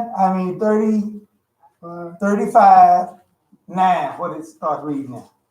Says, after Jacob arrived from Padan Aram, God appeared to him again and blessed him. God said to him, your name is Jacob, but you will be called Jacob no longer. Your name will be Israel. Your name will be Israel. See? This is where we get Israelites from. This is where we get what the Bible say, B'nai Israel, the children of Israel. That's what the Bible translates it. See? The Jews on one end, they got everything being Jew now. Jew. No. He changed his name to Israel, and that name went to right there, tied up all the tribes, even Judah, whom they claim Jews come from Judah, that all make them Israelites, because their father's name was changed. Right? Right. So the 12 tribes of Israel, Judah is just only one tribe, not the whole thing. Right. People got to rightly divide the word of God. Amen. You know, I tell folks, there's 12 tribes, not one. Amen. And God has a plan in that, All 12. and to fulfill it, all 12, Amen. not just one. Mm-hmm. But everybody wants that one because there is some specialty about that one. Right. And what's about that one? Royalty. The royalty. Everybody wants that royalty. But y'all has a plan. And we got to make sure and understand how that fit. Let's see what happened there. Read on. Read that. Thus he named him Israel. God further said to him, I am El Shaddai. Be fruitful and multiply. A nation indeed, a group of nations will come from you. Kings will be descendants from you. Moreover, the land which I gave Abraham and Isaac, I will to you, and I will give the land to your descendants after you. Now there's where we get what you was talking about. People, they detest that, and God knows that. The UN don't care nothing about God. God don't care nothing about no UN. The nations don't get together and tell God what he can do with the earth and who can get a land to and who he can't. Right.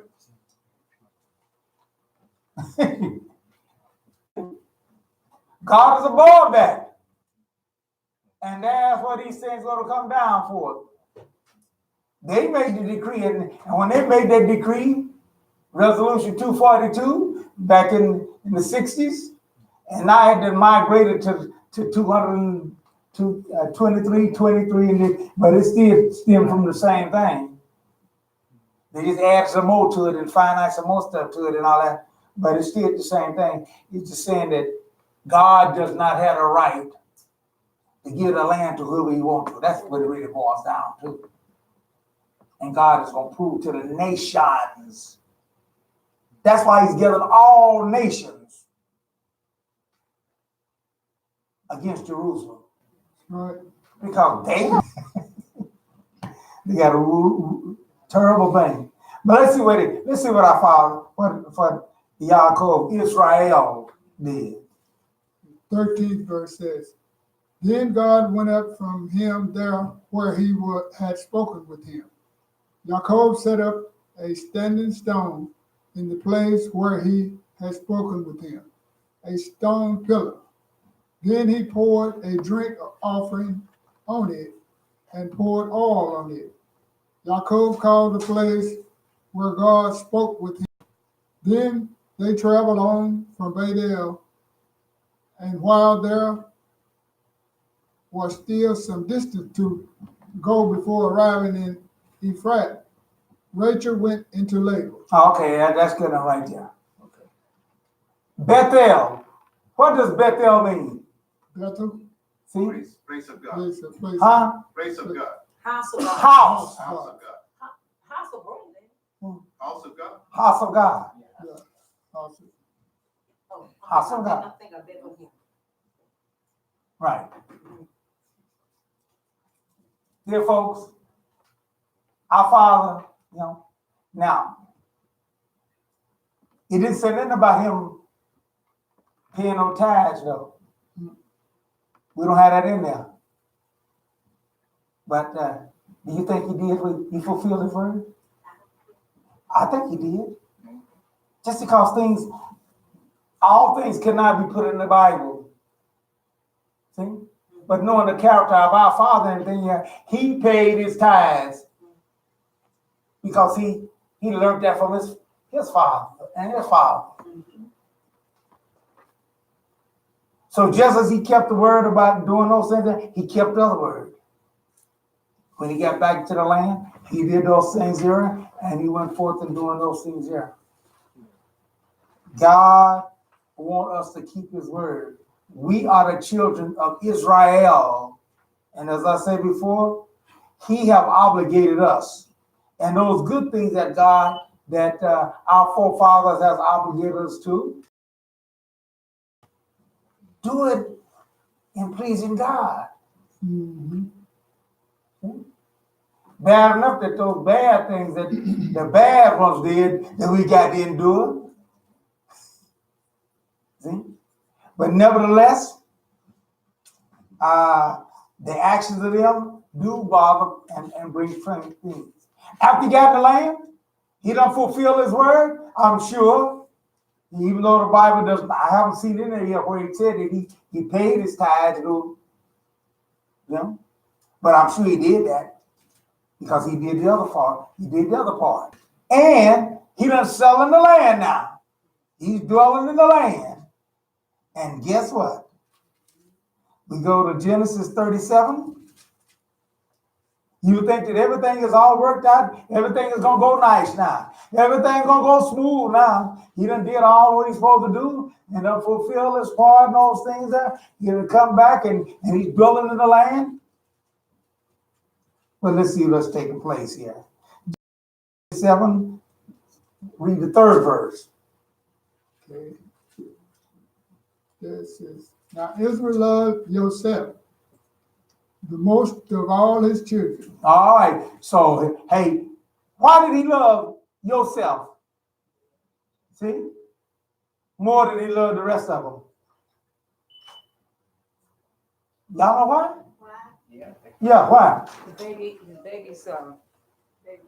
Baby's mama. Because of his mama. Because of the mama. That's right. Raquel was his love. Mm-hmm.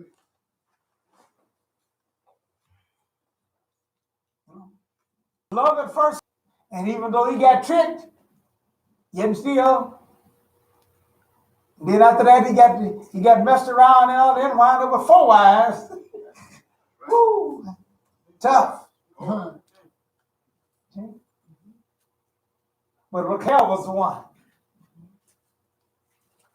And so naturally, he had more ties in with her children than all of them. Read the 11th verse. Okay.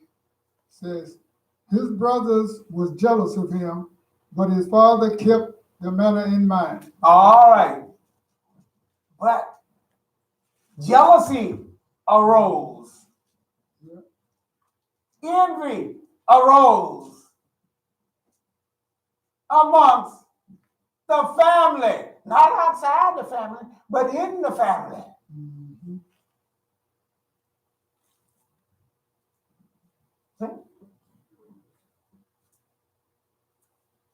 We gotta get an understanding of things here,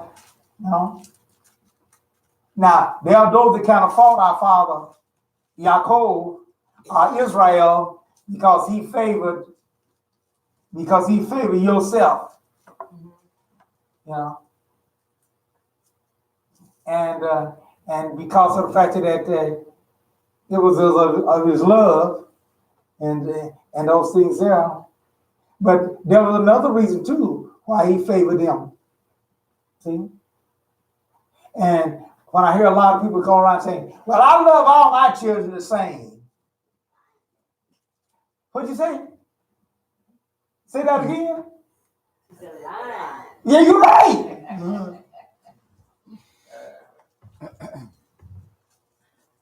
You're right. Because let me tell you something. You can have children from the same Lord, from the line, but they ain't all the same. Y'all will say that. Y'all will agree with that, right? Amen.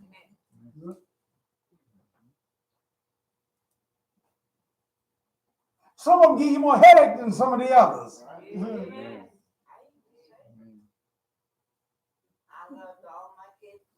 Yeah, he used to say that. Okay. Yep. A lot of people say that too and everything. But it's not true. It's not true.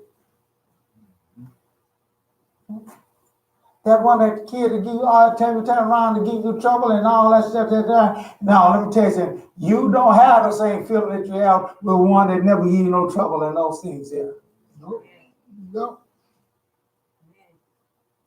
And you lying to yourself. You telling it. I love my kids all the same. No, you don't. See?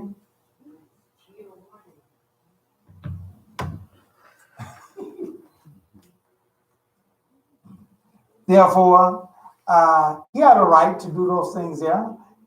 And but sometimes these things do cause problems.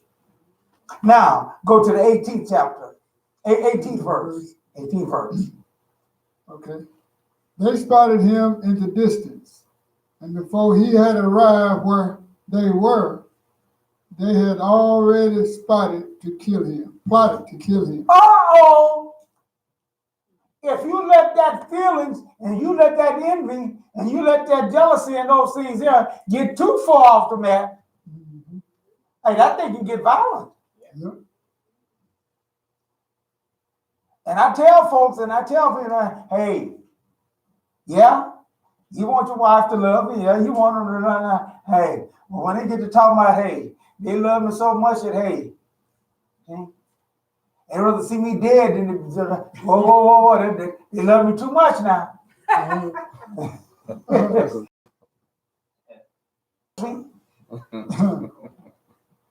You get to saying it too much of the time like that, hey, I'm gonna start easing.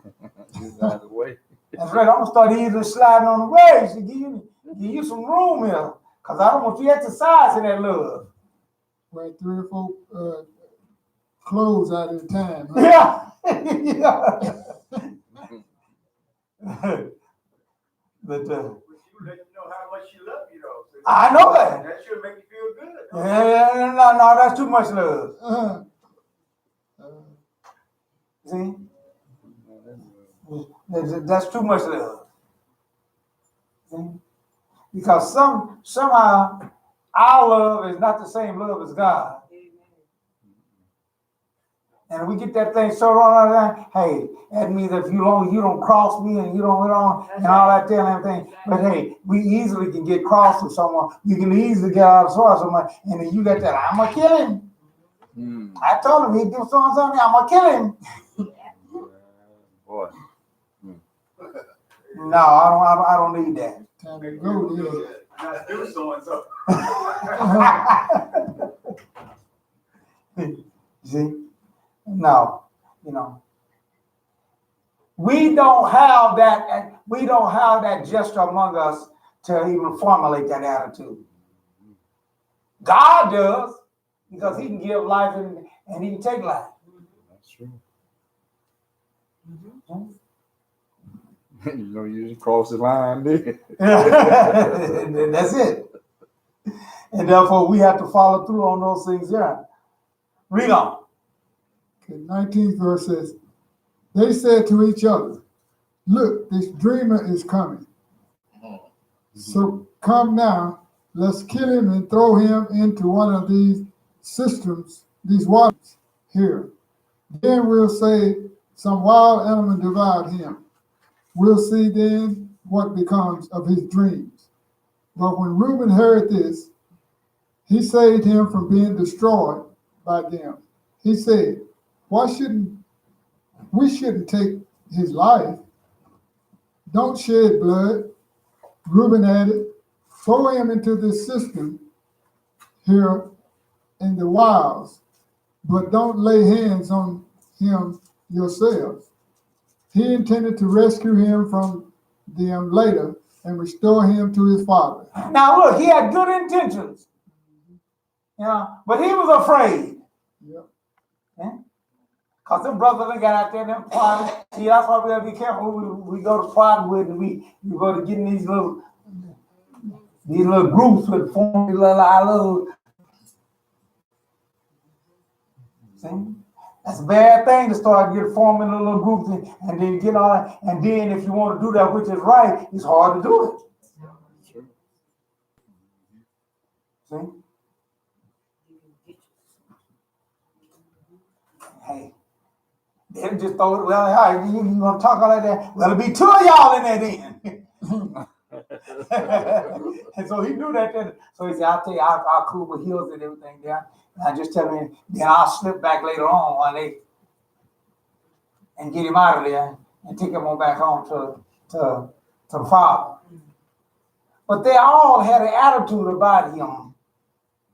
See, and they was mad at him because of how the father treated him and how the father did those things. But y'all added to the problem too. Y'all know that, right? Yeah, how did God add to the problem? That's right. You go to the fifth, go back to the fifth chapter, fifth verse, and start reading there. Okay. It says, Joseph had a dream which he told his brothers, and that made them hate him all the more. What? Yep. That didn't help none. So you mean to tell me God will do some things, all the time, and make you get hated even more? Yeah. But let me tell you something, therefore, we can't shy away from the things that God wants us to do because there's trouble between sisters and sisters, or brothers and brothers. That's right. We can't let that change we can't let that stop us. That's right. Because offense is going to come. Mm-hmm. See? This is why we have to work on those things. We have to work on those offenses, those things that the problems that we have with one another. Right. And it certainly should not last over a year.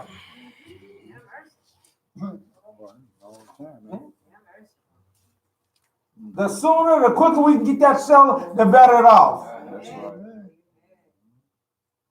But we can't let that stop us from fulfilling what God has said and changes God's routine. Right.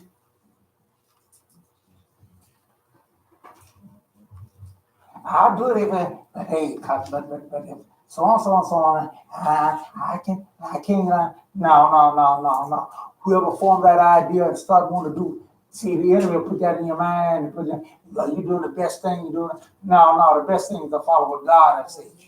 Amen. And so God gave him the dream, and he told the dream. And man, that made them hate him even more. Now is he only the Father's pick and choice and everything else? Then now he's our God.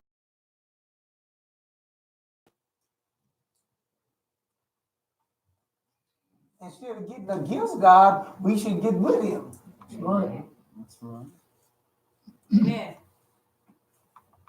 If it's God's choice, we need to be getting together with him and say, oh God, hey, let me be your friend. But envy and all these other things, all these other emotions, everything that hides that. message.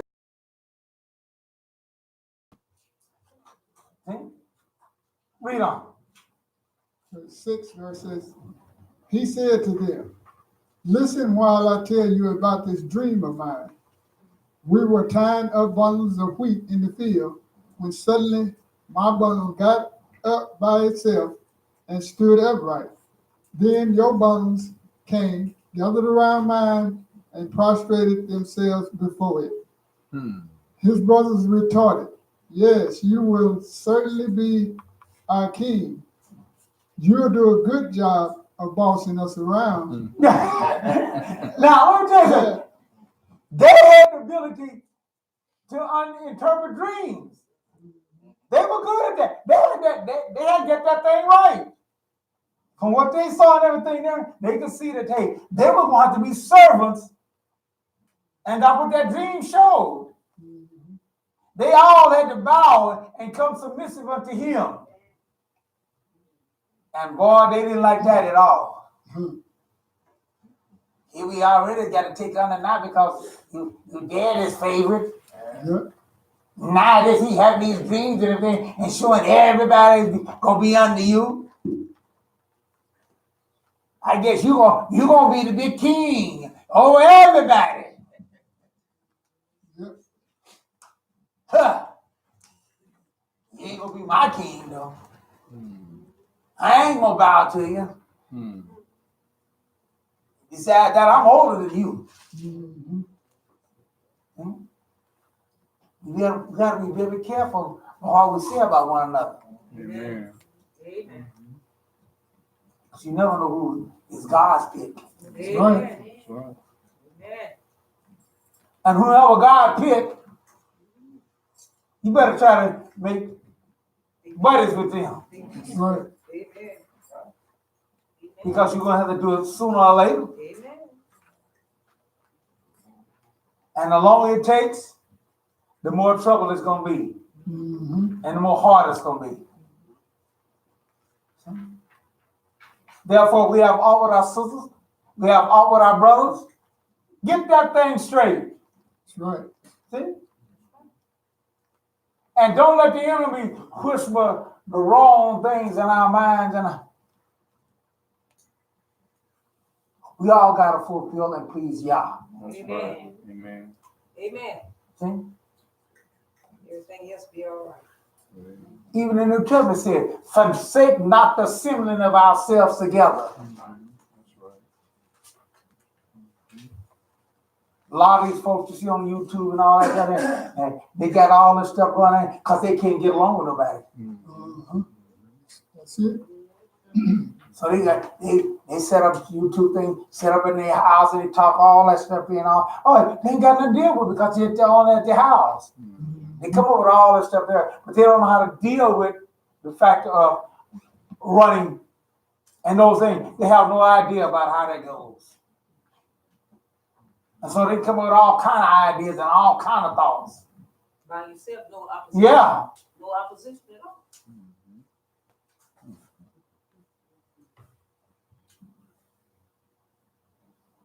But dear folks, we got to take into consideration what we're doing to fulfill what God has asked us to do.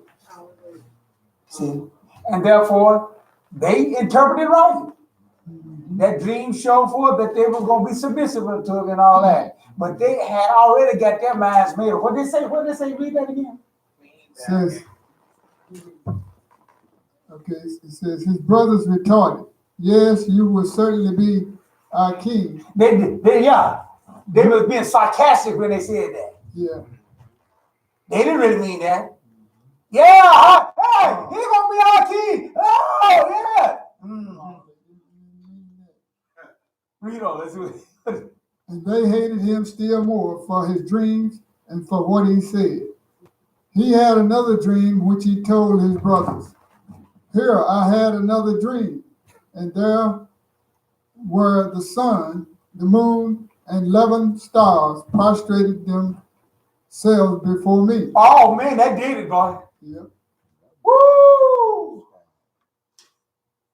Not only did God give him one dream, and turn around and gave him another dream. And he got to go tell that to him. Boy, that even compounded it. Boy, that did it then. With no doubt in their mind what he was saying and what was being showed him. Y'all don't have to be subject to me. That's what that dream was saying. That's right. We don't like that idea. We want to be the. But we can't. But can we stand being God choosing somebody else? Can we stand God? Well, if he chooses him, if he is someone, I ain't had wrong. Who are you to choose for God? Right. As Paul was saying, who are you to choose another man's servant? You know? Just make for sure that we understand those things of who it is, and then let's get along. Mm-hmm. Right? Right. That should be our attitude. Got to reading in this book here and all those things there. Before I knew that I was an Israelite, before I knew all those things there, and I read in there where he's talking about the Jews and the Israelites and all that stuff there, and I got to read there, and I said, hey, you know, there's something special about them folks. I made in my mind, I'm going to be a part of that. That's right. I'm going to give it to them folks. You can't give it to them folks. They're different color. I said, I don't care nothing about their color. I don't care nothing about all that kind of stuff now. I want to give it to them folks there because it looks like they got something good going on here.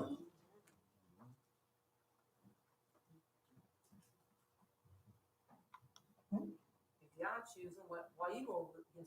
There you go. That's been my attitude all along. Amen. So people talk about how you gonna feel it, you know, how you think feel gonna people when they feel it ain't gonna be their color and all that. Hey, been there, done that. Amen. When I first started talking about Israel and about the Jews and all that there, hey, but that make no difference with me.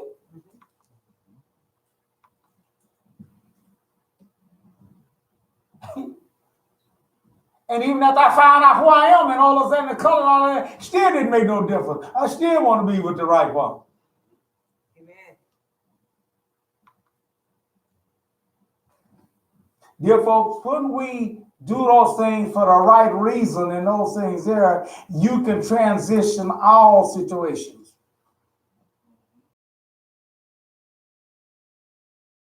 When I went to Israel there, and I went to the hotel there, to the Wailing Wall there, and that lady got all on me, boy. I mean, she didn't spare on me. She hit right to the core there. You get them over here. See, I could have got offensive and all that stuff. They said, I ain't never going back over there. That way, they treat me that way. No. I went back over there. Every time I go over there, hey, I go down there to the hotel. I go down to the Wailing Wall.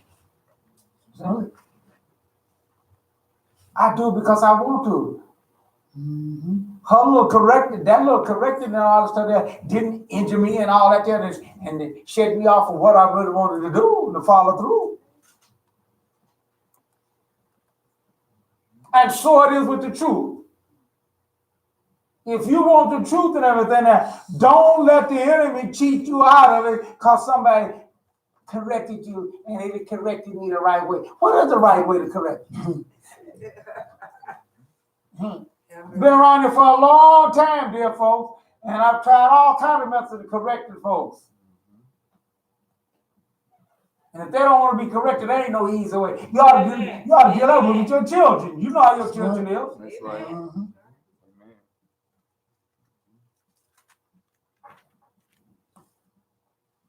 Some of them, the ways you have to correct them, that you don't really like to want to do that. Yeah. So my grandfather used to tell me, he said, Grandpa sure hate to do this. And I used to call him, I said, Boy, that's one of the biggest lies my grandfather ever said was that there. You know, because let me tell you, he would tear you up.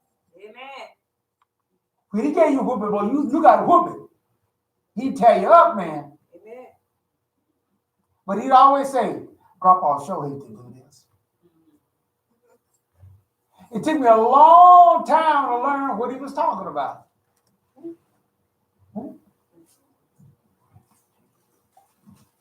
He really did hate that. But you didn't think that, did you? Oh, no. You thought he loved whooping you, huh? Yeah. Because, like I said, he'd tear you up. And let me tell you something. Grace, just like we're in a grace period now, grace can work bad for you. Y'all understand what I'm saying? Do y'all understand what I mean when I say grace can work bad for you? My grandfather, you mess up with him, right? And he kind of let you slide. Yeah. Give you a little grace. But man, when once he got started on you, he ain't forgotten none of that. He'll whoop you up and get you all good up on you, all hollering, whipping and all that stuff like that. Then he said, yeah, you know, Grandpa remember the other day there when I told you to go out there and my chicken and you did that. I got to give you a little taste for that too. Then he got reach and grab and get you some more. He gave you about 3 or 4 whoopings in one. That's why I say you got a good whooping. See? And he remember all of it. That's why I say grace. See? By the time he done got that, boy, you got whelps all on you, man, and you hurt. You whooped. They call it child abuse now in these days, yeah. Yeah. But that was good for us. Need to go back to it. See? I'm ready. But don't be following through there because, hey, you know, people don't want to follow what the scripture says. No. You know, and we done had that experience here with high dollar people. And you know what they're going to do for you poor people. They ain't got no money. What they're going to do to us. See? They will. This world is against God. That's right. But so these boys was mad. And let's see what happened. Read to the 10th verse. Okay, you want me to read the 10th? I'm at the 10th now. Okay, yeah, read it, right. Okay, he told his father too, as well as his brothers. But his father rebuked him. What is this dream you have had? Do you really expect me, your mother, and your brothers to come and prostrate ourselves before you on the ground? His brothers was jealous of him, but his father kept the matter in mind. There you go. And therefore, that's what we got to do too. But if it's God's choice, and God said that that's the way things are going to work out, and that's the way it's going to go, and those things there, and that's the picture that He's given in all those things there, then therefore, hey, we better get with it. See? Swallow our pride and do those things there. Hey, his father said, oh, I'm going to be subject to you too, huh? And I'm your father. And all like that. That's what the dream says. See? God's choice. He chooses how, and He chooses how to place people in a certain position in those things there. And when He do, He elevates whoever He wants to. That's right. See? And therefore, let us work that we might be forth and do those things. What did He get him? I want you to get this. Now, he didn't get this dream. He could have been all locked up in this dream. And he didn't get this. And what did this dream get him? See? You read that earlier. The brothers saw him coming and say, here come that old dreamer. And they were determined, and here's where they messed up and got in trouble with God. Where do we mess up and get in trouble with God when we start getting these attitudes against one another? Okay? God dwells in you as he dwells in the other brother. That's right. God dwells in this sister just like he dwells in the other sister. And you got to be very careful when you start getting sisters against sisters that you ain't going against God. That's right. You think that you're going against God, you're actually going against God. That's right. So we got to determine our action, and what we decide determines what you're doing. That's right. But I just can't stand her and everything. So I ain't coming. I ain't gonna say. I'll just stay. I just stay out of prison. No. You working against. You let that work against God, because the Bible said, "Forsake not the assembly of ourselves together." And so much the more as we see the day approaching, the end of the world coming. That's the more we need. See, Satan knows that we're gonna need one another. That's right. Plans to keep us divided. So he want to get you isolated out there by yourself. He want to get you isolated out all to yourself. So, do you know what a lion does when he comes to a flock of gazelles or anything? That's right. He don't attack the whole flock. No. He beat down. You know who he attack, right? Right. He take that one that can't keep up with can't still up with the flock. Start dragging behind and all those things.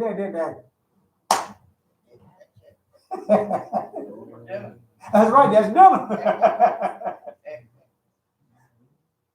But if you hang in there and stay up there in the crowd, hey, you better run.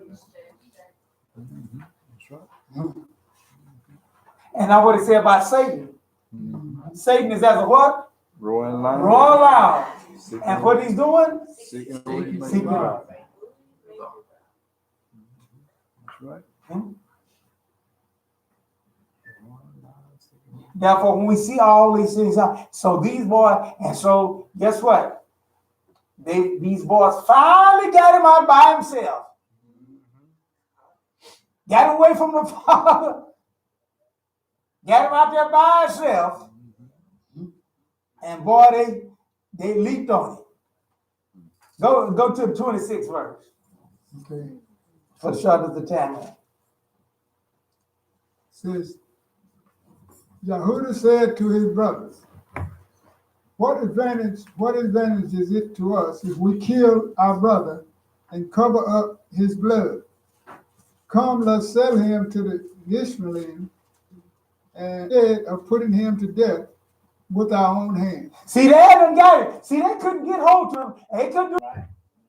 See? And father wasn't going to go for that stuff. They'd have been in trouble. So they was all out there in the field and on the left. And the father sent him down there to check on them boys. Because I can't trust them boys, see. Because they laying down there messing all around counting on them. Here come that old dreamer. Coming down, they're going to be a tattletale, and we're going to fix him up, we're going to get him. And boy, they got him out there by himself, and they trounced on him. See? Got him out there. He said, well, why would God allow that to happen? Why would God do that? Couldn't God protect me? Yeah, God could have done those things. For some of these things, it's part of God refining us. That's right. Okay? Therefore, we see that, read on, let's see what happened. After all, he is our brother. Oh, ain't that a gracious thing? So nice.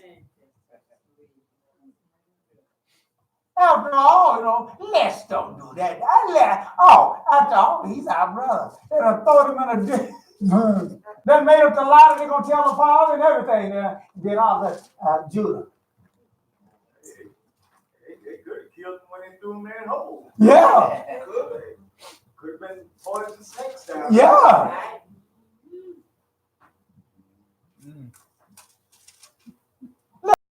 Let's get him out of there and let's make some money off of him.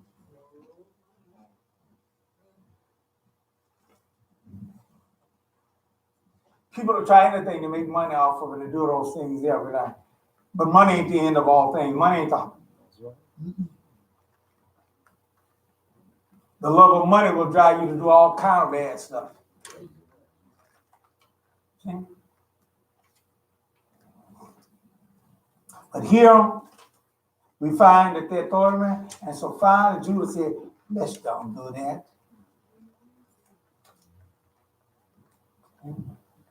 And on the tribe that the Jews say that they come from, let's be nice to that. Let's make some money off of it. Mm-hmm. After all, he's our brother. But they still had that in their heart about the blood and about killing it. Why do they still have that in their heart? How do you know they still had it in their heart? How do you know that? Because that's the lie they wouldn't tell the father.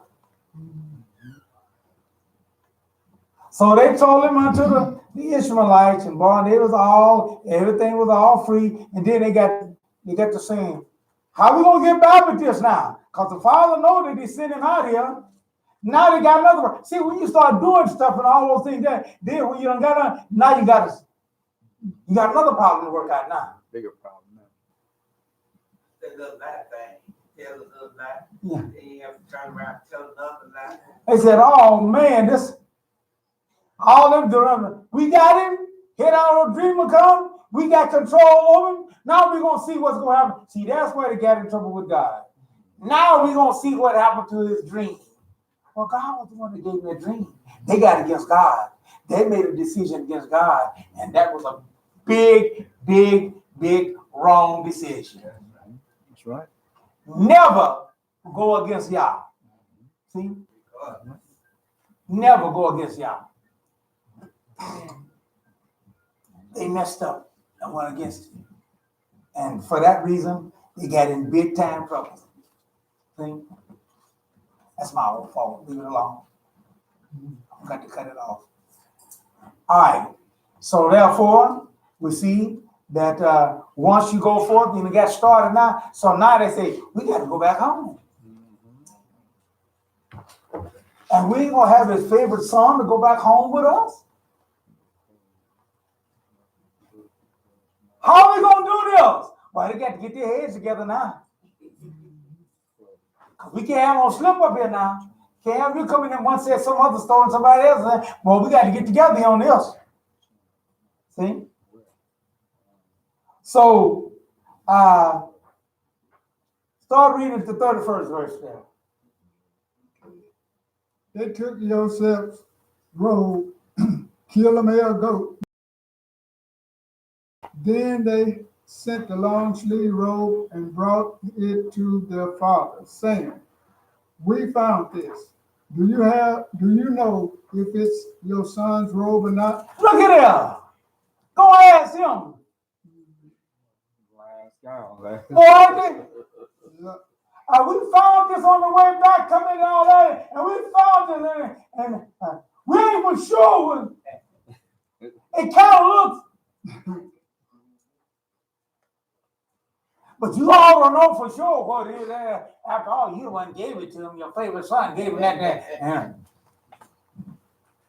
So but they're going to act like they're all innocent. They don't even know they don't really know who it is and all that.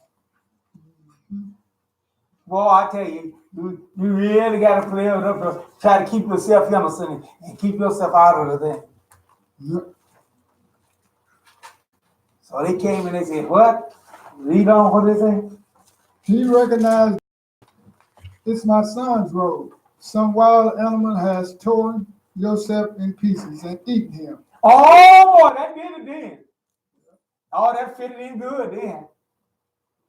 Oh, we didn't directly lie to you. See? We just came with this attitude and everything about like we didn't know whose robe it was. They lied to him. Big time. They knew who it was. They knew exactly what had happened to it. And then they let him form. They tricked him on forming what they concluded.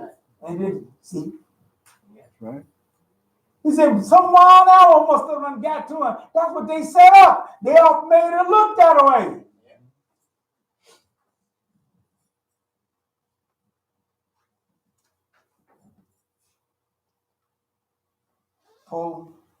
For Israel. Mhm. He's dwelling in the land, got everything, and now he's having trouble with his sons. Yep. And now he done suffered a great one. Now he done lost one. And not only the one that he lost was who? His favorite. His favorite. Well, I'd have been a little bad if I lost someone else, but my favorite one? The ones when I thought my brother was coming to right around, I put him in way in the back there. I put all them other brothers up front. Yep. And I put him back way back there with Raquel, his mama, and everything there. I put them back. They did. They held that. They saw that. They remember that. Yeah, we're gonna get him for this. So, dear folks, they had to go back and they tricked their father, lied to him, caused him great headaches, and all those things there. And he wept and howled for his son. And they didn't have no pity for him. They act like it. Read on this, what it say there. The 34th verse says, Yaakov tore his clothes and put sackcloth around his waist, mourned his son for many days. Though all his sons and daughters tried to comfort him, he refused all consolation, saying, No, I will go down to the grave to my son mourning. And his father wept for him. Oh man, can you imagine? They was trying to read, oh Father, I know it's bad, you know what did happen to me. Can you imagine how they the boys putting on? Yeah. That's why he say it's bad to be in the front of the hypocrites and all that, because they put on a good show, like we were saying. They put on a good show. Yeah. Like they ain't did nothing. Yeah. Father, let us comfort you. Father, what we can, let us do something for you.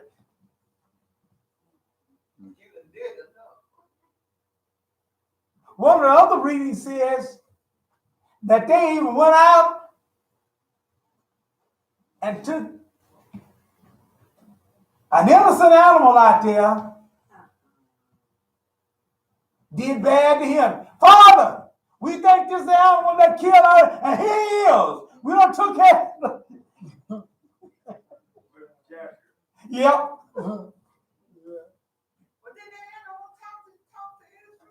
Yeah, I think so. Yeah. What you doing me bad for?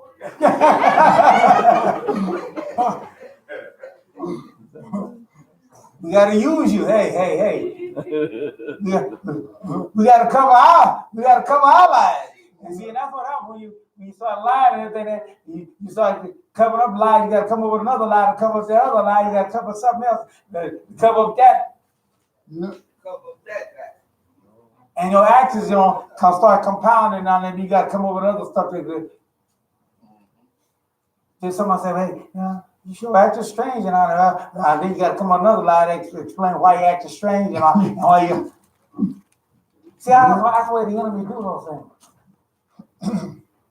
But dear folks, let us work through. Let us go through these things here, because all these things are trials and everything there. Judah was one of the main ones that sold him off. And he done tricked his father, so he done took off and went. And guess what? You gotta be careful what you reap. You gotta be careful what you sow. Because Judah went off, and guess what happened to him? You're gonna get a taste of this.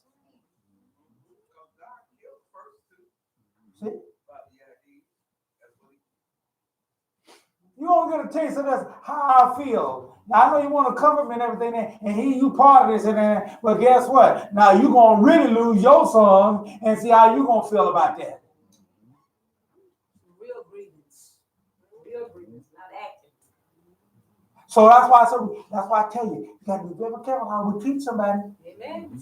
Because it just might have to come back at you. And as I said, you got to dig a ditch. You better deal it shallow. Amen. Right. Amen. Because the deeper you dig that ditch to get to that, you have to wind up in that ditch trying to get out of it. Amen. It's good not to even dig ditches for people and everything, right? But if you do, dig it shallow. Because the God of Israel, our God, He going to wind you up in there. You standing in yourself. Have mercy. There's not a dig man at all. That's better. Yeah. Dig man. But all these emotions that we don't have control over everything there, and these voices that we listen to, and will get you that way. That's right. Mess you up. No? They married and all those things there. And well, one married, didn't have no children and everything there. He didn't do right. He died. Then the other one come along. God said you got to fulfill the command. See? That's right. So the other brother stepped up and was supposed to go do it. He married her, Tamar, and he didn't want to do right. He was evil in the sight of God. Now, God said, "No, that ain't gonna work either." See, so we have, like I say, you gotta be careful how we treat one another. You gotta be careful how we conclude those things. That's why I say, hey, be awful careful. Be awful aware of those things there. Right.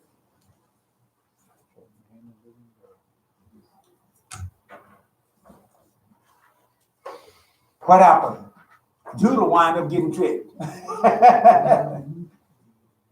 Judah wound up getting tricked.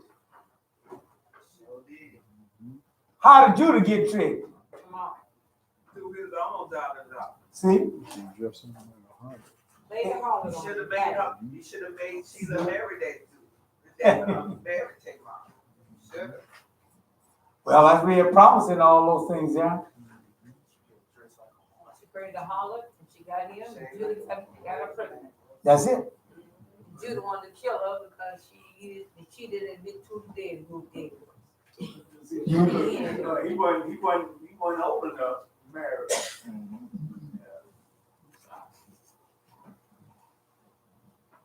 But he wasn't old enough, and she was willing to kind of wait around, but he had made his mind up that he wasn't going.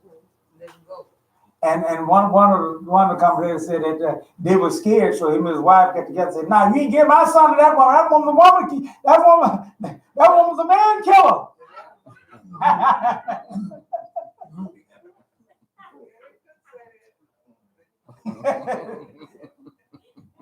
Something wrong, boy. Something dangerous about that woman. Oh no. I didn't lay not one hand on it. Hey, Dad, we got my hand. Hey, I ain't got one other son left. See?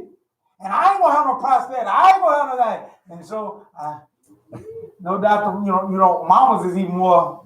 But so they said that the mama was the one that said, "No, you ain't giving my son to him. No, no." Women are more cruel against women than anybody. Y'all know that, don't you? Women are more cruel against one another than men are against the women. I can believe that.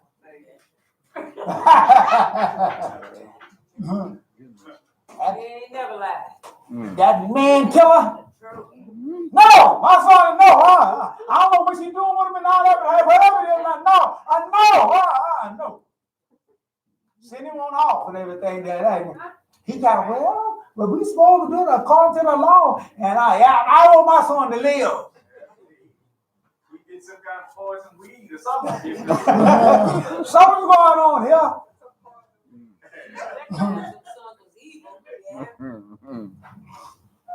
Not But my his son. his sons wasn't doing right. His mother, hey, I don't see no evil in it. So she had to go out and play the harlot. Tricked him. And then she come up pregnant. And then he was going to do something bad to her. And after all, they done lied to her. Where'd you get this? Promised to run her, and then she sat around there waiting and waiting and waiting. And they know, after a while, they know they weren't going to give it to her.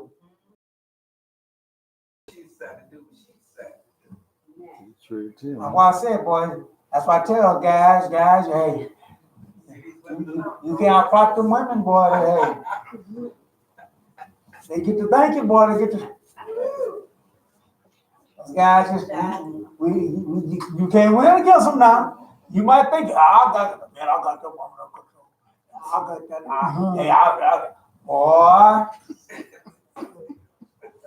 What Judah's wife said when she heard that came out of pregnant. Oh yeah, oh yeah. I told you she wasn't no good. Oh yeah, she probably. I'm glad Sheila wasn't. See, I told you. Oh, I know she probably really didn't know. Question is, Sheila, you sure you didn't have nothing to do with that?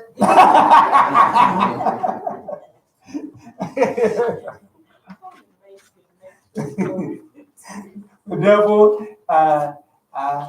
then it came on down to it. So Judah had to do something about that. See? So you go to Genesis 38.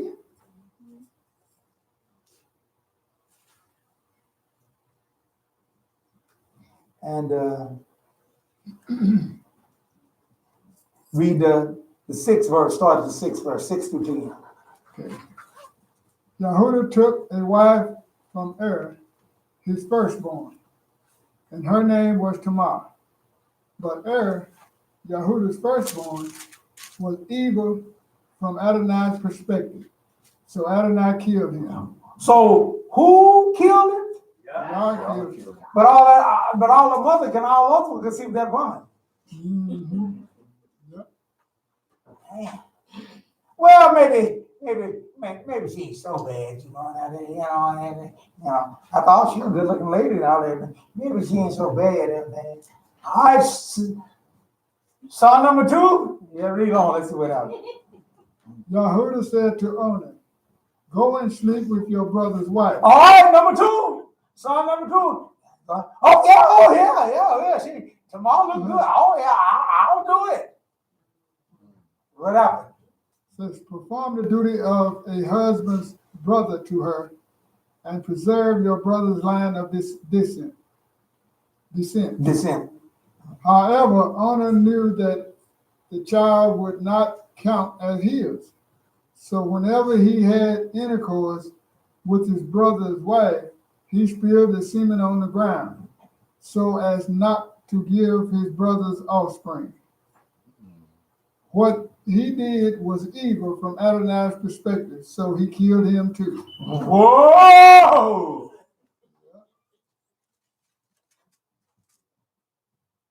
Uh-oh. All they could see was, hey, I'm doing what I'm supposed to do, but they ain't telling the whole thing. We doing what we supposed to do. I'm trying to do.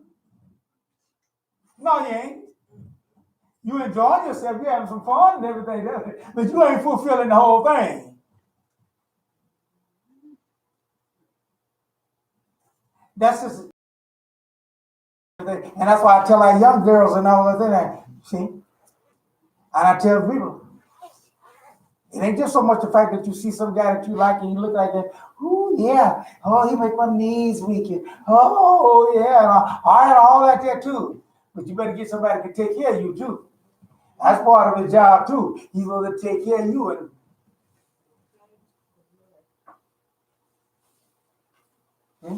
He got to fulfill that whole plan. He's supposed to go out and take care of you, not the other way around.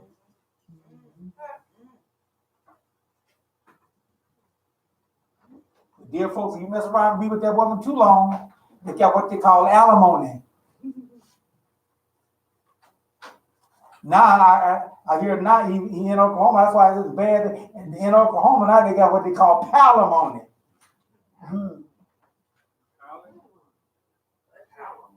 Uh-huh. Pals.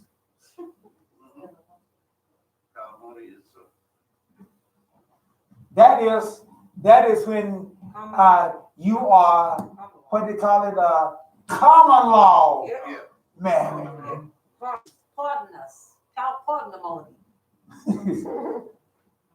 Here in Oklahoma, now other states you might get, but here in Oklahoma, if you be with that, I forgot now how long it was because a friend of mine he got caught like that. He thought, hey, I ain't got your place. I can't do deal with this woman no more. I'm kicking her out and all that stuff. There, she said, no, you can't be doing that. I ain't got no paper. You ain't got no paper on me. I talk about that noise. See, he had to be with that woman for a while. They done bought stuff together and all that stuff there, and both names on the accounts and all that, all that work together. She took him on down the court down there and said, hey, judge didn't want to hear none of that stuff, all that stuff there. Hey, Mr. Sawyer, you must start digging in your pocket. You want to come up with some green. You can't do that. You can't. So God got him and said, hey, look, son number 2, you ain't fulfilling your word. You're not fulfilling what I say. You want to put on and act like you do, but you ain't doing it. See? Well, God could have worked a miracle and made it. No. God wanted to. That's why I said we got to work at harmony. He was doing everything right up to the last minute and all that. Then change the deal. So he's under control of that. Steve.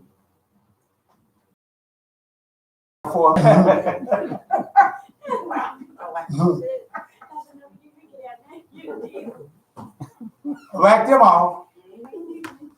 But it made her look bad. Because now, 2 songs ago, what is it? What kind of woman? Wow.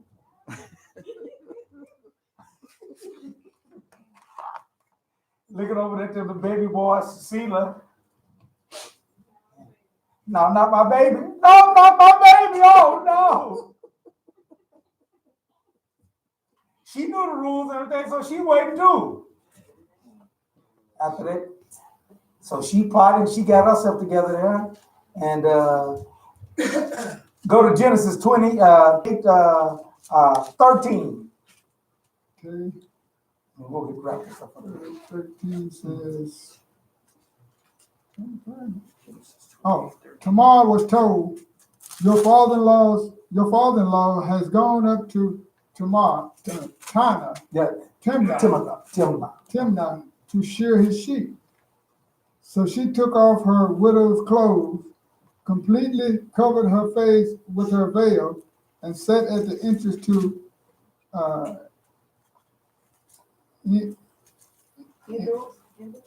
Enaim, which is on the way to Timnah.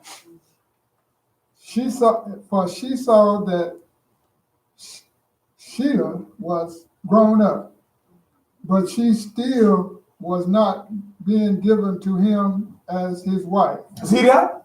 He done grown up now. He was a kid at first, but he done grown up. So she was still waiting around. She was doing, and she said, no, this ain't gonna work. No, they ain't giving them to me. Yeah, no. Plan B. Yeah. So she said, I got to do something else. Yeah. Mhm. She had to be a beautiful lady, man. She had to be. Oh, so Judah's wife died. Yeah, Judah's wife died. Right. Right. Yeah, she had died. No doubt, I ain't gonna speculate on that end there. But the commentators do say that she was one of, because Judah was kind of interested in him doing it. He wasn't really going along with that deal there. But she had prevailed against that. So, yeah, she had died too after that. Because God got to say, no, you done messed up too. And spreading all this. Yeah, but anyway. When Yehuda saw her, he thought she was a prostitute because she had covered her face. So he went over to her where she was sitting and said, not realizing that she was his daughter-in-law. Wow, she must have had a beautiful body, man, and stuff. She been able to pay the prostitute lady, and the prostitute got had them beautiful bodies and stuff, and all that stuff there and everything there. She done cover up her face so it comes in and the body was all like that. Boy, Judas, wife done died too? Oh, man. He could see good one. Oh, he could see good.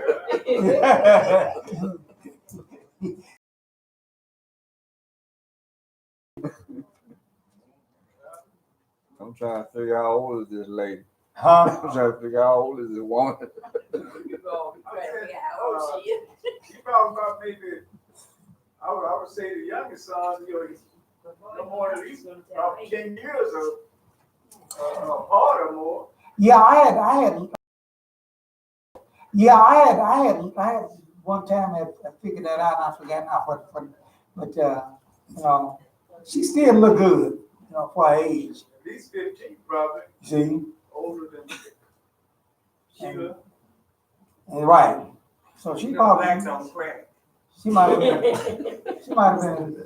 I forget now. I figured it out one time and I heard it was. Probably in the early 40s. Yeah. 40s. Probably Yeah. early 40s. She looked good. So we know what happened. Yeah. We went into Got it pregnant. and got her pregnant. Yep. That's right. See? Now he got a big problem. Not only did he have trouble with his sons, see, but now he got trouble with his daughter-in-law. Mm-hmm. See? She didn't mess around and all those things and she done come up here with pregnant. What y'all gonna do now?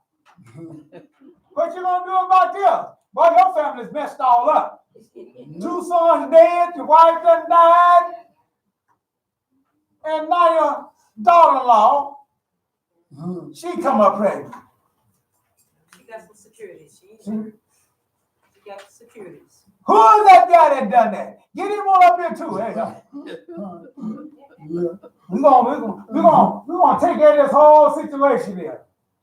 Boy, that sister was good. That sister was good. She was smart. She was smart. That's why I said, boy, you gotta be careful. She was. And I hear them work. He's okay. Boy, she had that down good. Every turn, every word, she's covered. Yeah, she She said, Father, she didn't say it in protest. She didn't do like some of the other women. Yeah, I'm telling on him.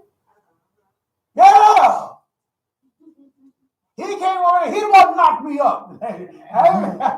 Oh man, that's been. But she disguised her face, so she disguised her voice as well. Oh yeah. But I'm saying that even when it came down to it, she could have blown him up and tried to make him look bad and everything now. But she didn't do that.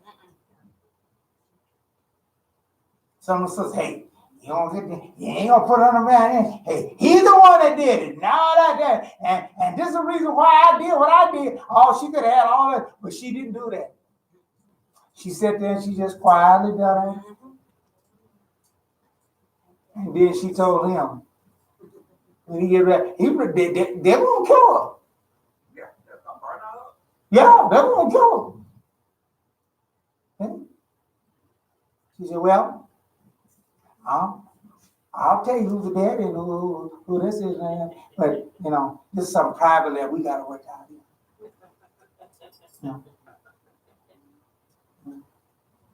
Come on. Whose stuff is this here? Oh, they had a good propensity of asking questions like that. Whose ring and staff is this? Yeah.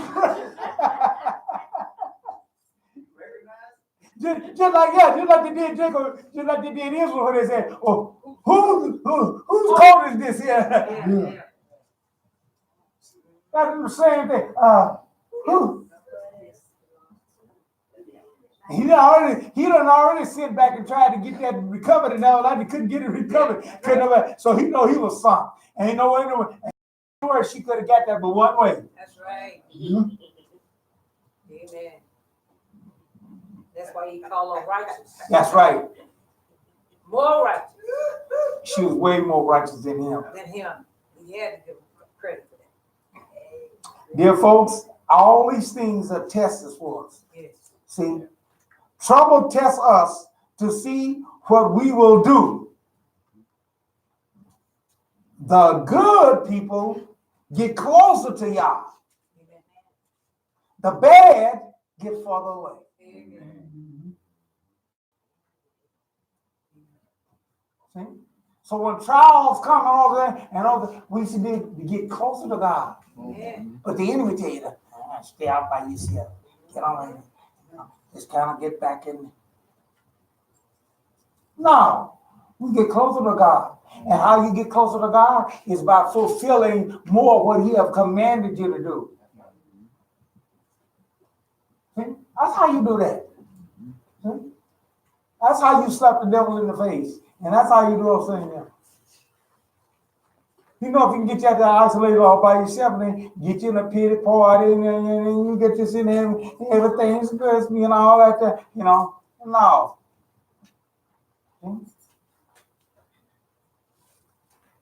The bad get far away from God and make bad decisions. Can we as brothers and sisters live together? It's a question we have to ask ourselves. We just might have to count on one another. And are we able to do that? We talk about what the world is doing and everything there and all that there. And are we getting closer together or are we getting further away? Amen. Amen. Amen. Ask ourselves that. That's right. Yeah. Is your situation where we could actually live together? We can count on one another? What we gonna do in these land times and all? We're gonna have to be for one another. That's right. That's what we're gonna have to be for. Yeah, Paul. That it might, but can you do that? Your situation will determine that. This is our Parashah for today. And as our oath is, how should we sing the Lord's song in a strange land? If I forget the Jerusalem, let my right hand forget her kind. But I remember thee, let my tongue cleave to the roof of my mouth. If I prefer not Jerusalem, above my chief joy. Psalm 137, verses 5 and 6. And if it's Yah's will, we'll see you next Shabbat. And may He continue to bless us and keep us until that end. All right, shalom, shalom for now. Okay. We now have the Shema should come forth to close out the service.